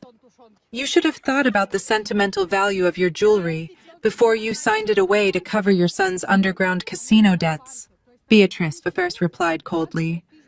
"You chose to maintain the illusion of wealth instead of facing the harsh reality of your finances. Now reality has arrived to collect the bill." Vanessa, who was still gripping her husband's arm, stepped forward with a wild, desperate look in her eyes. "You are throwing us out onto the street in the middle of winter," she screamed, her voice echoing shrilly across the massive marble lobby. "We have a 6-year-old child. We do not have anywhere to go. We do not have any cash to rent a hotel room. You are doing this to a disabled boy. You are a complete monster. Do not use Toby as a shield for your own massive failures, Vanessa." I fired back instantly, completely unfazed by her tears. "You and Leo had 2 entire years to secure jobs. You had 24 months of completely free housing, paid utilities, and an open credit line to save your money and build a safety net. Instead, you spent $15,000 on a luxury ski trip just last week. You bought a $12,000 designer handbag 6 months ago. If you cannot afford a motel room tonight, perhaps you should call the ski resort in Aspen and beg them for a massive refund." The sheer brutal logic of my statement hit Vanessa like a physical blow. She staggered back, shaking her head rapidly, unable to form a coherent defense because there was absolutely none to be made. But Leo was incapable of processing reality. The loss of his money, the loss of his properties, and the absolute public humiliation of being disciplined by a woman he viewed as an inferior outsider pushed his fragile ego entirely over the edge. His face contorted into a mask of pure, feral rage. He could not argue with the law, so he resorted to the only thing he had left. "You arrogant witch! Leo roared, spraying saliva from his lips. Before Jackson or the police officers could fully react, Leo lunged forward. He threw his entire body weight toward me, raising his right fist, aiming directly for my face. He wanted to physically destroy the person who was systematically dismantling his fabricated life. I did not even have to flinch. The New York City police officers were already moving. The taller officer grabbed Leo's raised arm, twisting it violently behind his back, while the second officer tackled him directly to the polished marble floor. The heavy thud of Leo's body hitting the hard stone echoed loudly through the entire atrium. "Get off me!" Leo screamed, thrashing wildly against the cold floor like a trapped animal. "I will kill you, Naomi. I swear to God I will kill you." The officers did not hesitate. They pressed a knee firmly into the center of his spine, entirely immobilizing him. The sharp metallic click of steel handcuffs snapping shut around Leo's wrists was the most satisfying sound I had heard in 2 years. "You are under arrest for attempted assault and trespassing," the taller officer announced, pulling Leo up from the floor by his restricted arms. "You have the right to remain silent. I highly suggest you start using it immediately before you add terroristic threats to your growing list of felony charges." Leo stood there, his face pressed awkwardly against the shoulder of the police officer, panting heavily.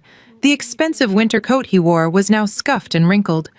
The mighty heir to the Thomas family legacy was currently wearing police handcuffs in the middle of my corporate lobby. Beatrice was sobbing uncontrollably, leaning against the security desk for physical support. Vanessa stared at her husband in complete and utter shock, her hands trembling violently as her entire world crashed down around her. "Take him out of my building," I instructed the officers, smoothing an invisible wrinkle from my charcoal suit. "And make sure the rest of them follow right behind him."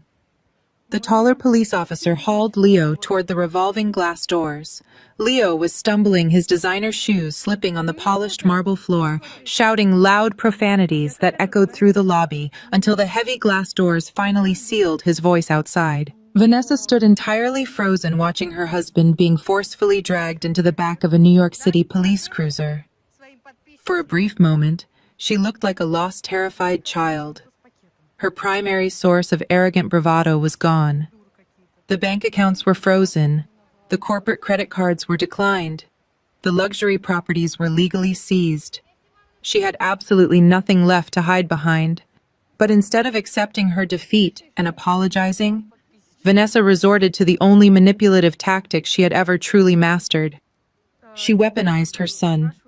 She spun around to face me, her eyes wild and brimming with fresh, frantic tears. "You are an absolute monster," Vanessa shrieked, her voice cracking with heavily manufactured hysteria. "You are a cold-blooded psychopath, Naomi. You just had my husband arrested on Christmas Day, and now you are throwing a disabled child out into the freezing cold." She began to pace back and forth in front of the security desk, waving her manicured hands frantically in the air. "How am I supposed to pay for Toby's treatments now?" Vanessa wailed, turning to look at Jackson and the remaining security guards, hoping to garner any ounce of public sympathy. "He has severe autism. He needs his daily behavioral therapy. He needs his strict routine. He needs his special diet. You are literally destroying a sick child, Naomi. You are killing him just because you are bitter and jealous of our family." Beatrice, who was still leaning heavily against the marble counter, chimed in, her voice shaking violently. "She is right, Naomi. How can you sleep at night knowing you are torturing an innocent little boy? Thomas would be rolling in his grave if he knew what you were doing to his only grandson." I did not raise my voice. I did not need to. I took a slow, deliberate step toward Vanessa, closing the physical distance between us until I was standing barely 2 feet away from her. "Are you quite finished, Vanessa?" I asked, my tone dropping to a whisper so sharp it seemed to lower the temperature in the massive corporate lobby. "Because I am incredibly tired of listening to you use your own son as a human shield to protect your designer lifestyle." Vanessa flinched, stepping back slightly, but she kept her chin raised in stubborn defiance. "It is the absolute truth," she spat out, crying harder for the benefit of her audience. "You cut off his clinic funding. You canceled his $1,200 monthly invoice. You are aggressively denying medical care to a helpless disabled child." I leaned in closer, staring directly into her panic-stricken eyes. I did cut off the $1,200 invoice, Vanessa. But do not stand in my lobby and pretend you care about Toby's medical needs. Do not dare play the tragic martyr mother in front of me when I know exactly where that money was actually going.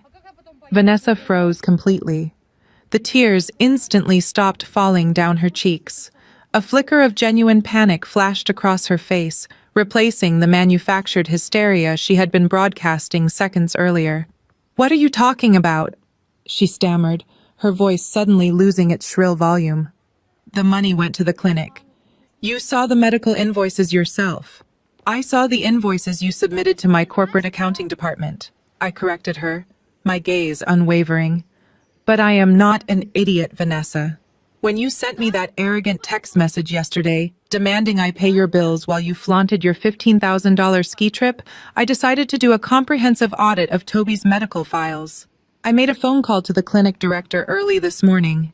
Vanessa swallowed hard, her face turning the color of chalk. "You told everyone in this family that Toby required an intensive, highly specialized therapy program." I continued projecting my voice so Beatrice and Andre could hear every single word clearly. "You claimed the clinic charged $1,200 a month for advanced sensory treatment. You cried to Beatrice about how expensive it was. You repeatedly shamed me into paying it by using Thomas's memory to inflict guilt." Beatrice looked thoroughly confused, wiping her own tear-stained face with the sleeve of her coat. "What is she talking about, Vanessa?" Beatrice asked, her voice weak and trembling. "The therapy is $1,200. I saw the clinic paperwork myself." Vanessa opened her mouth, but absolutely no sound came out. She was physically trembling now, her expensive designer handbag slipping from her grasp and hitting the marble floor with a dull, heavy thud. "Tell her, Vanessa," I commanded, stepping even closer until she was entirely backed against the cold security desk. "Tell your grandmother-in-law exactly what the clinic director told me this morning. Tell her the actual cost of Toby's weekly play sessions." She could not speak. The absolute terror of being fully exposed had paralyzed her vocal cords. "Since you are suddenly speechless, I will tell her," I announced, turning my head slightly toward Beatrice, but keeping my eyes locked on Vanessa. "Prepare yourself, Beatrice, because the truth about your dedicated daughter-in-law is going to make you violently sick." I reached into the pocket of my charcoal suit and pulled out my smartphone. When Vitality Media legally repossessed the corporate assets this morning, I also took immediate digital control of the vehicles. That includes the vintage Porsche Leo loves to drive around Manhattan. Since it is registered as a corporate fleet vehicle, it is equipped with a high-definition interior dash camera that automatically backs up its audio logs to our secure company cloud server. Vanessa took a sudden, sharp breath, stepping backward as if I had pulled out a loaded weapon. "Yesterday afternoon, while you were busy packing for your $15,000 Aspen trip, you borrowed the Porsche to run errands," I explained, swiping my thumb across the screen. "You made a very long phone call to your best friend over the Bluetooth system. You thought you were in the absolute privacy of your own luxury car. You were actually broadcasting directly to my security servers." I turned the volume on my phone all the way to maximum. The marble walls of the grand atrium provided the perfect acoustics. I pressed play. The crisp, clear audio of Vanessa's voice echoed through the entire corporate lobby. "Yeah, I just left the clinic," she said on the recording, her tone dripping with bored arrogance. "It is fine. Toby is fine. The specialist said he just has a very mild speech delay and too much energy. He does not even meet the clinical criteria for severe autism, but I told them to keep that specific code on his chart anyway." There was a pause on the audio as her friend replied. Then Vanessa let out a loud, obnoxious laugh. "Are you kidding me?" Vanessa said on the recording. "Of course I am going to keep using the diagnosis. It is the absolute perfect golden goose. The wicked stepmother has a major corporate reputation to protect. She is terrified of looking like a monster. I submit a fake invoice for $1,200 every single month. The actual play therapy session is only $300, and it is basically just glorified daycare. I pocket the other $900. It goes straight into my private fund for designer bags and spa days. Toby plays with wooden blocks for 45 minutes, and I get a free pair of imported shoes. It is a flawless system. I pressed the stop button. The sudden silence that fell over the lobby was suffocating. Vanessa was completely paralyzed. The color had drained from her face, leaving her looking pale and sickly under the bright atrium lights. She looked at Jackson, the security chief, who was staring at her with pure, unfiltered disgust. She looked at Andre, who was shaking his head slowly, his face hardened into a mask of professional contempt. But the most devastating reaction came from Beatrice. The elderly matriarch pushed herself off the marble security desk. Her hands were shaking so violently she could barely keep them at her sides.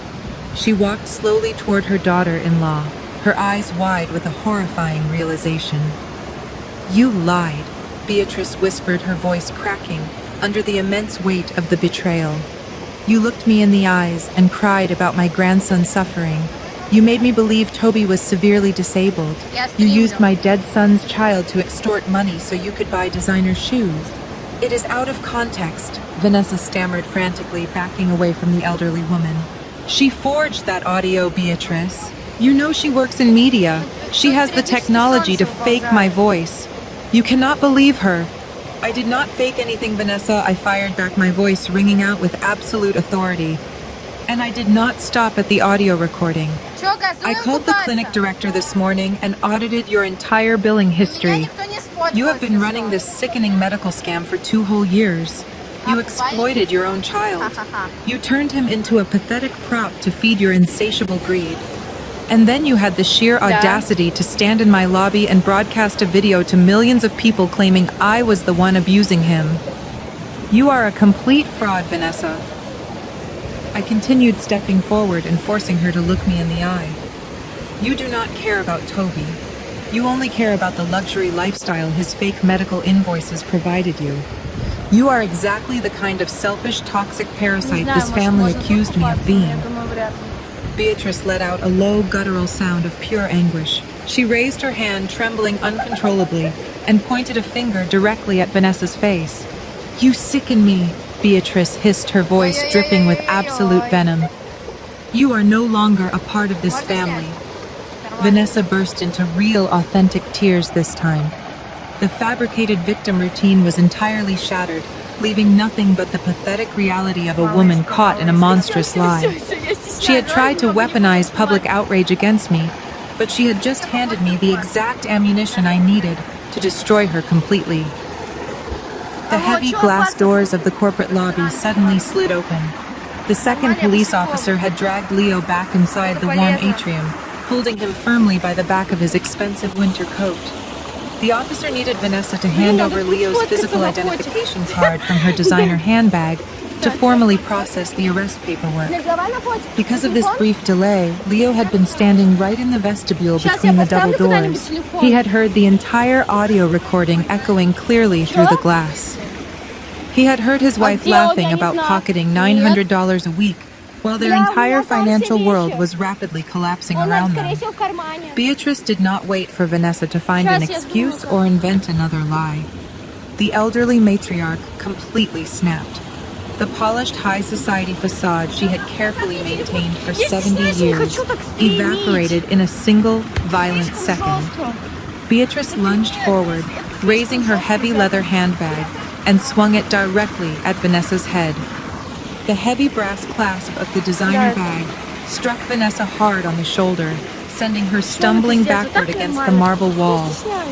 "You greedy little parasite," Beatrice shrieked, swinging the bag a second time with surprising strength. "I defended you. I defended that child. You made an absolute fool out of me in front of my closest friends. You let Naomi pay your fake medical bills while you hoarded the cash for yourself. I will destroy you," Vanessa shrieked, raising her arms to protect her face as Beatrice continued her violent physical assault.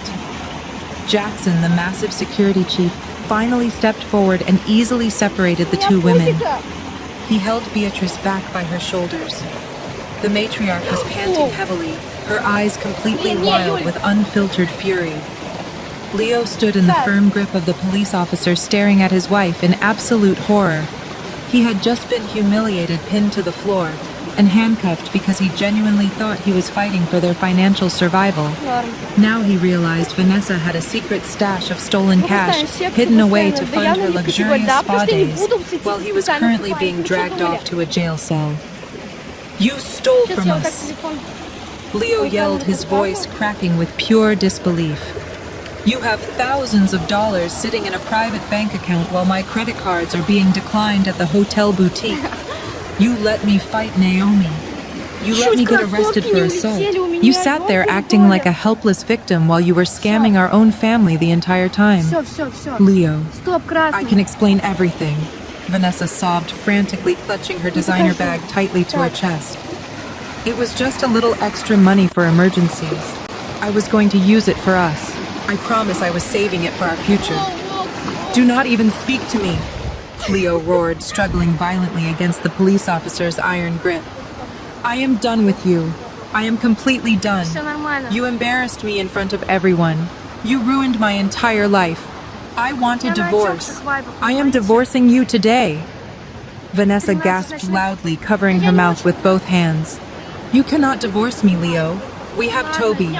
We do not have any money or anywhere to live." "I do not care about your fake tears anymore," Leo spat back, completely disgusted by her pathetic display. "Andre," he yelled, turning his head to look frantically at the family lawyer. "Andre, you have to represent me. Draw up the divorce papers right now. I want full custody. I want her completely cut off. Take everything she has hidden in those secret accounts and leave her with nothing." Andre stood perfectly still, watching the spectacular implosion of the Thomas family. The tall African-American lawyer calmly adjusted his tailored suit jacket and reached into his thick leather briefcase for the third time this morning. He did not pull out a pre-written divorce decree, but he did pull out a standard blank legal representation contract. He walked slowly across the marble floor, stopping right in front of the handcuffed 26-year-old. "I can absolutely represent you in a contested divorce," Leo Andre said, his deep voice incredibly smooth and strictly professional. "I can file the initial paperwork by tomorrow morning. I can petition the court to freeze her hidden assets and initiate the custody evaluation for Toby." "Yes!" Leo shouted desperately, his eyes wide with vindictive hope. "Do it! File the papers immediately." Andre held up a single manicured hand, stopping Leo's frantic demands. "However," Andre continued, "my firm has a very strict policy regarding new family law cases. I require a standard retainer agreement to be signed before any legal action is taken. My initial retainer fee is $25,000. Since your corporate accounts have been legally seized and your personal credit cards are currently declining, I will need that entire fee paid up front, in cash." Leo stared at the lawyer, his mouth hanging slightly open. He looked down at his own steel handcuffs. He had absolutely nothing to his name. Andre leaned in slightly, tapping the legal contract with his silver fountain pen. "Perhaps you can ask your wife for a loan?" Andre suggested, his tone dripping with absolute lethal sarcasm. "I hear she has been saving up quite a bit of money from her play therapy scams." The sheer brutality of Andre's demand completely broke Leo. He let out a pathetic whimpering sound, dropping his heavy head against the police officer's shoulder. He was entirely defeated. Vanessa slid down the polished marble wall and collapsed onto the floor, weeping uncontrollably into her knees. Beatrice stood a few feet away, staring blankly at the floor, refusing to even look at either of them. The absolute total destruction of the Thomas family was finally complete. Jackson and the remaining security guards expertly corralled the sobbing remnants of the Thomas family toward the exit. Beatrice stumbled out into the freezing New York winter, leaning heavily on Vanessa, who was still weeping hysterically over her shattered future. The heavy revolving glass doors finally stopped spinning, leaving the grand marble atrium in absolute perfect silence. I did not waste a single second celebrating. The digital fire Vanessa had ignited was still burning across social media, and I needed to extinguish it permanently. I turned to Andre, thanking him for his flawless legal execution before stepping into my private elevator. When I reached my penthouse office, I immediately sat behind my desk and opened my laptop. I dialed David, the chairman of the board, who had called me in a panic less than an hour ago.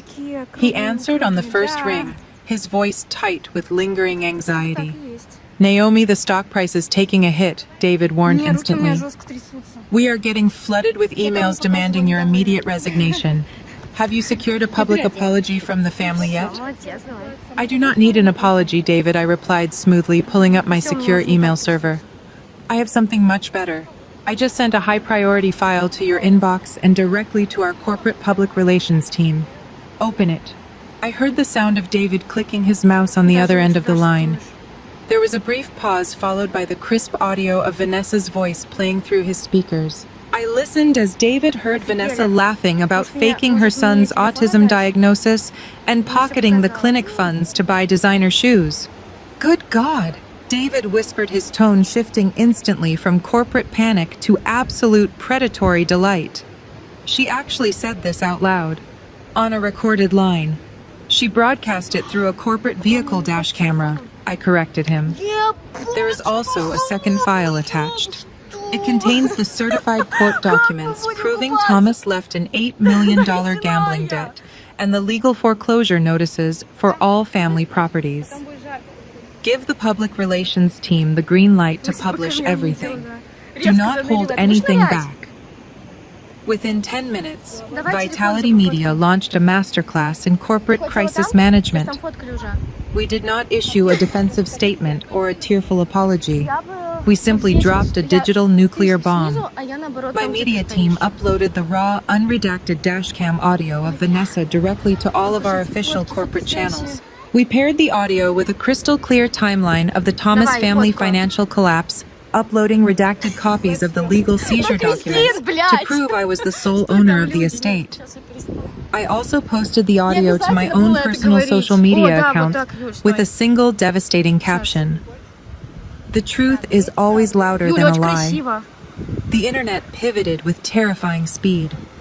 The very same social media algorithm that had aggressively pushed Vanessa's fake victim narrative now caught fire with the brutal, undeniable reality of her fraud. The backlash was instantaneous and absolutely catastrophic for the young couple. The mob of angry internet strangers who had been demanding my corporate resignation suddenly turned their collective wrath entirely onto Vanessa. In modern society, there is absolutely nothing people despise more than a privileged woman faking a child's severe medical disability for personal financial gain. Vanessa's phone began to melt down. The celebrity gossip accounts that had initially shared her tearful bathroom video immediately deleted their posts and uploaded the dashcam audio instead, branding her a scam artist. Major influencers who had rushed to defend her publicly issued rapid apologies, completely distancing themselves from her radioactive reputation. But the destruction of her social standing did not stop at angry internet comments. Within 2 hours, the boutique brands that occasionally sent Vanessa free promotional items officially dropped her. Then the director of the behavioral clinic released a swift public statement condemning Vanessa's actions and announcing a formal legal investigation into her fraudulent billing practices. Leo fared no better. He was sitting in a holding cell at the local police precinct, completely unaware that his precious family name had just become a spectacular punchline across New York high society. The wealthy guests who had witnessed the disaster at the Hamptons dinner party had already spread the truth to every elite circle in the city. The Thomas name was no longer synonymous with generational wealth and corporate power. It was now permanently associated with degenerate gambling, massive hidden debt, and pathetic entitlement. The exclusive Manhattan Country Club, where Leo loved to drink expensive bourbon, immediately quietly revoked his membership, citing a morality clause and unpaid dues. The venture capitalists he had constantly bragged to about his imaginary consulting firm blocked his number entirely. By sunset on Christmas Day, the Thomas family was not just broke. They were entirely exiled. They had absolutely no money, no properties, and no elite social network to catch them when they fell. They had tried to destroy me in the court of public opinion, but they had only succeeded in broadcasting their own absolute ruin to the entire world. Exactly 1 month later, the brutal winter wind was howling across the Manhattan skyline. Inside the executive boardroom of Vitality Media, however, the atmosphere was incredibly warm and victorious. We had officially closed the 9-figure corporate merger that morning. My company valuation had skyrocketed, and my personal net worth had securely doubled. The digital scandal Vanessa tried to orchestrate had actually functioned as free publicity. It highlighted my decisive leadership and my absolute refusal to tolerate corporate fraud. Meanwhile, the mighty Thomas family was experiencing a drastically different reality. Through Andre, I received brief legal updates about their spectacular fall from grace. They were currently residing in a cramped 2-bedroom apartment in a rundown neighborhood in Queens. The apartment was leased under Vanessa's maiden name because Leo's credit score was entirely destroyed. Leo was out on bail waiting for his formal trial regarding the assault charges. He spent his days sitting on a cheap polyester sofa drinking cheap beer and aggressively blaming everyone else for his pathetic existence. Vanessa was facing severe legal consequences of her own. The behavioral clinic had formally pressed charges for medical fraud, and the state was actively investigating her for exploiting a disabled child. She was entirely cut off from the glamorous influencer world she desperately craved. And trapped in that tiny, depressing apartment with them was Beatrice. The elderly matriarch who used to host lavish catered galas in a multi-million-dollar Hamptons estate was now sleeping on a lumpy mattress in a tiny bedroom. She spent every single night listening to her grandson and his wife scream at each other through the paper-thin walls. It was a Tuesday afternoon when my desk phone rang. My executive assistant Megan buzzed in her voice laced with absolute disbelief. "Naomi, I have a Beatrice on line 1. She has called 6 times this morning. She is crying and begging to speak with you for just 2 minutes. She says it is a matter of life and death." I leaned back in my leather ergonomic chair, looking out through the floor-to-ceiling windows at the sprawling city below. "Put her through, Megan," I said, tapping my pen against the mahogany desk. "Let us hear what life and death sounds like today." The line clicked over. Naomi Beatrice gasped, her voice sounding incredibly frail and desperate. "Thank God you picked up. Please do not hang up the phone. I am begging you." "Hello, Beatrice." I replied, my voice completely flat and devoid of any emotional warmth. "You have exactly 2 minutes. Choose your words very carefully. It is an absolute nightmare here." Naomi Beatrice sobbed. The sound of traffic blaring loudly in the background indicated she was likely calling from a payphone or a busy street corner. "You have to help me. I cannot stay in this awful little apartment anymore. Leo and Vanessa fight violently every single day. They blame me for everything. They make me pay for groceries with my tiny social security check. The heat barely works and there is black mold growing in the bathroom. I am an old woman, Naomi. I am sick and I am so incredibly cold." I listened to her pathetic whimpers without feeling a single ounce of pity. She was finally experiencing the exact life she had always believed people like me deserved to live.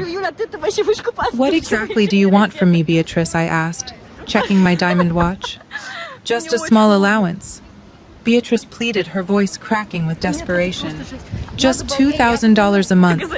Just enough so I can rent a quiet little studio apartment for myself. I will never bother you again. I will disappear." Thomas would never want his mother living in these horrifying conditions, Naomi. Please have mercy on me for his sake. I know I made mistakes, but I am family. I let a long, heavy silence stretch across the phone line, letting her sit in her own desperate anxiety. "You made your choices, Beatrice," I said, my voice dropping to a terrifyingly calm register. "You spent the last 2 years treating me like a disposable bank account while openly insulting my character.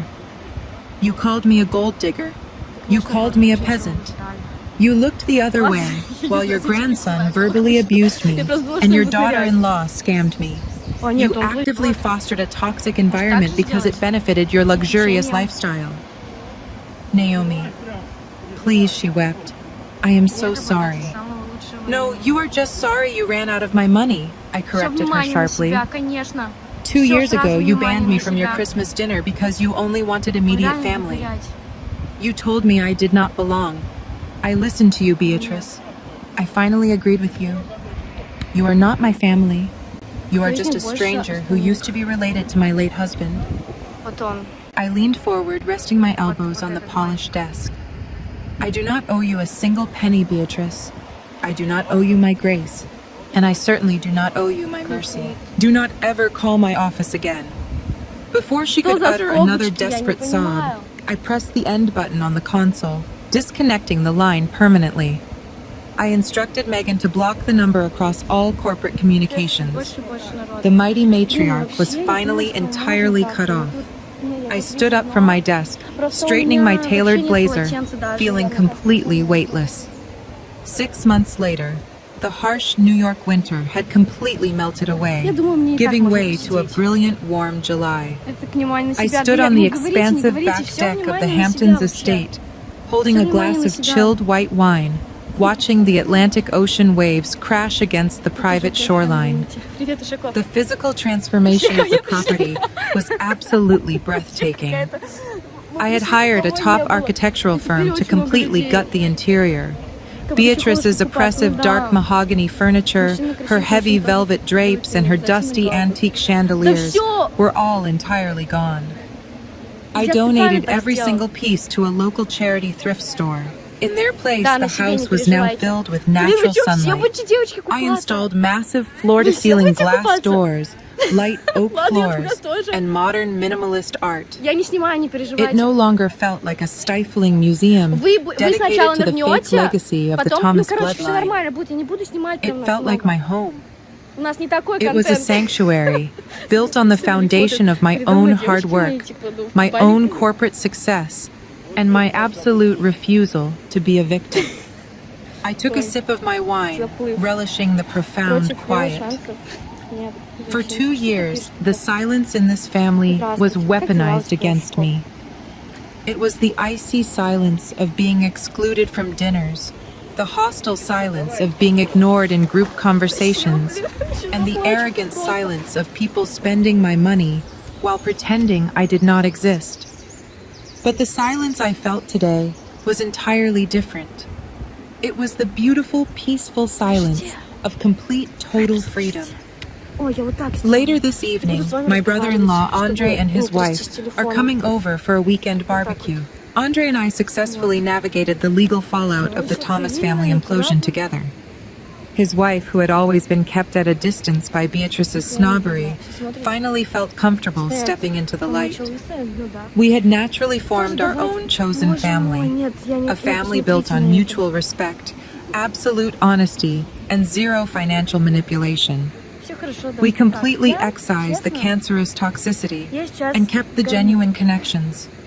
Looking back on the absolute chaos of that Christmas Eve, I finally realized the magnitude of my own initial mistakes. When Thomas died, I naively believed that my financial sacrifice would automatically earn their love. I thought that by secretly absorbing his massive $8 million gambling debt, I was protecting them from unimaginable pain. I thought my generosity would bridge the gap between my working-class background and their high society delusions. But you can never buy genuine respect from people who are fundamentally committed to misunderstanding you. When you continuously shield toxic people from the consequences of their own actions, you do not heal them. You simply empower them to destroy you. Beatrice, Leo, and Vanessa viewed my financial grace not as a gift, but as a profound weakness. They interpreted my silent suffering as a blank check to exploit me. The greatest lesson I learned from the absolute destruction of the Thomas legacy is that financial independence is the ultimate armor for any woman. My corporate wealth did not just buy this beautiful beachfront estate. It bought my immediate physical safety. It bought the legal firepower of a top-tier Manhattan law firm.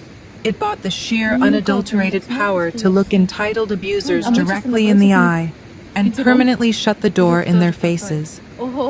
Society constantly conditions women to be the ultimate peacemakers in our families. We are told to swallow our pride, to turn the other cheek, and to keep the peace at all costs, especially during the holidays. We are guilted into believing that the title of mother-in-law or the title of stepson somehow grants a person unlimited access to our bank accounts and our emotional well-being. But a title is not a free pass for abuse. Bloodline does not equal loyalty. If someone requires you to set yourself on fire just to keep them warm, you do not owe them a match. You owe it to yourself to walk away. You have the absolute right to freeze the bank accounts, to change the locks, and to serve the eviction notices on anyone who disrespects your peace.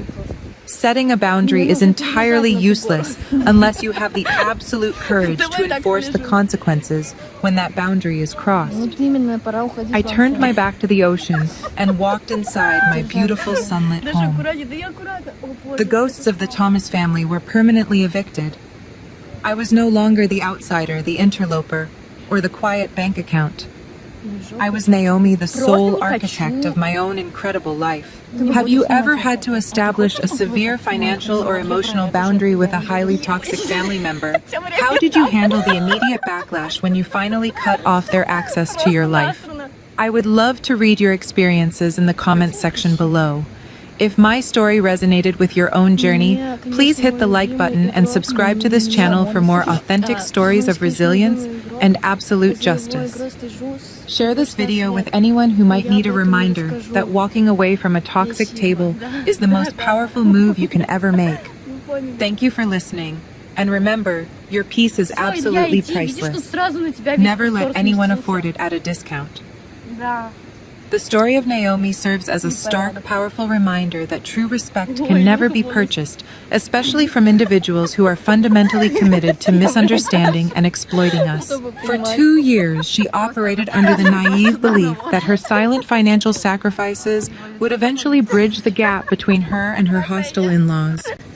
However, the core lesson embedded in her turbulent journey is that setting a boundary is completely useless unless you possess the absolute courage to enforce the consequences when that boundary is crossed. Society frequently conditions women to act as the ultimate peacemakers within their families.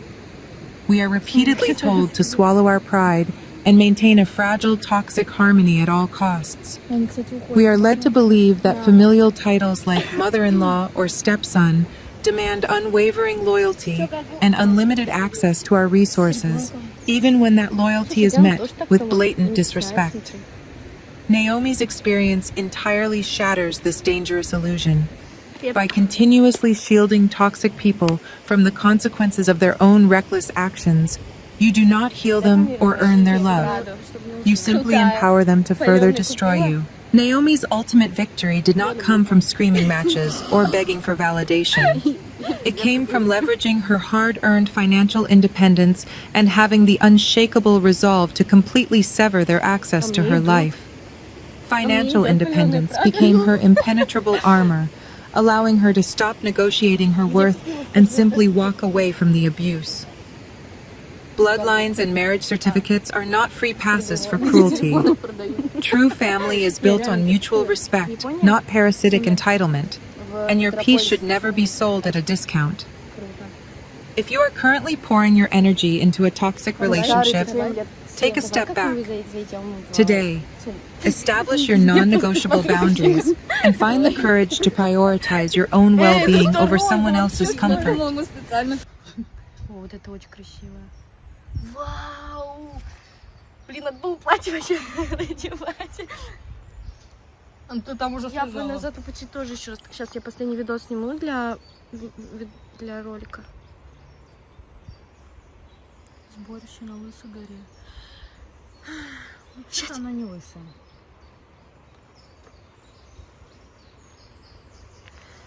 Ну, типа в Самаре лысая.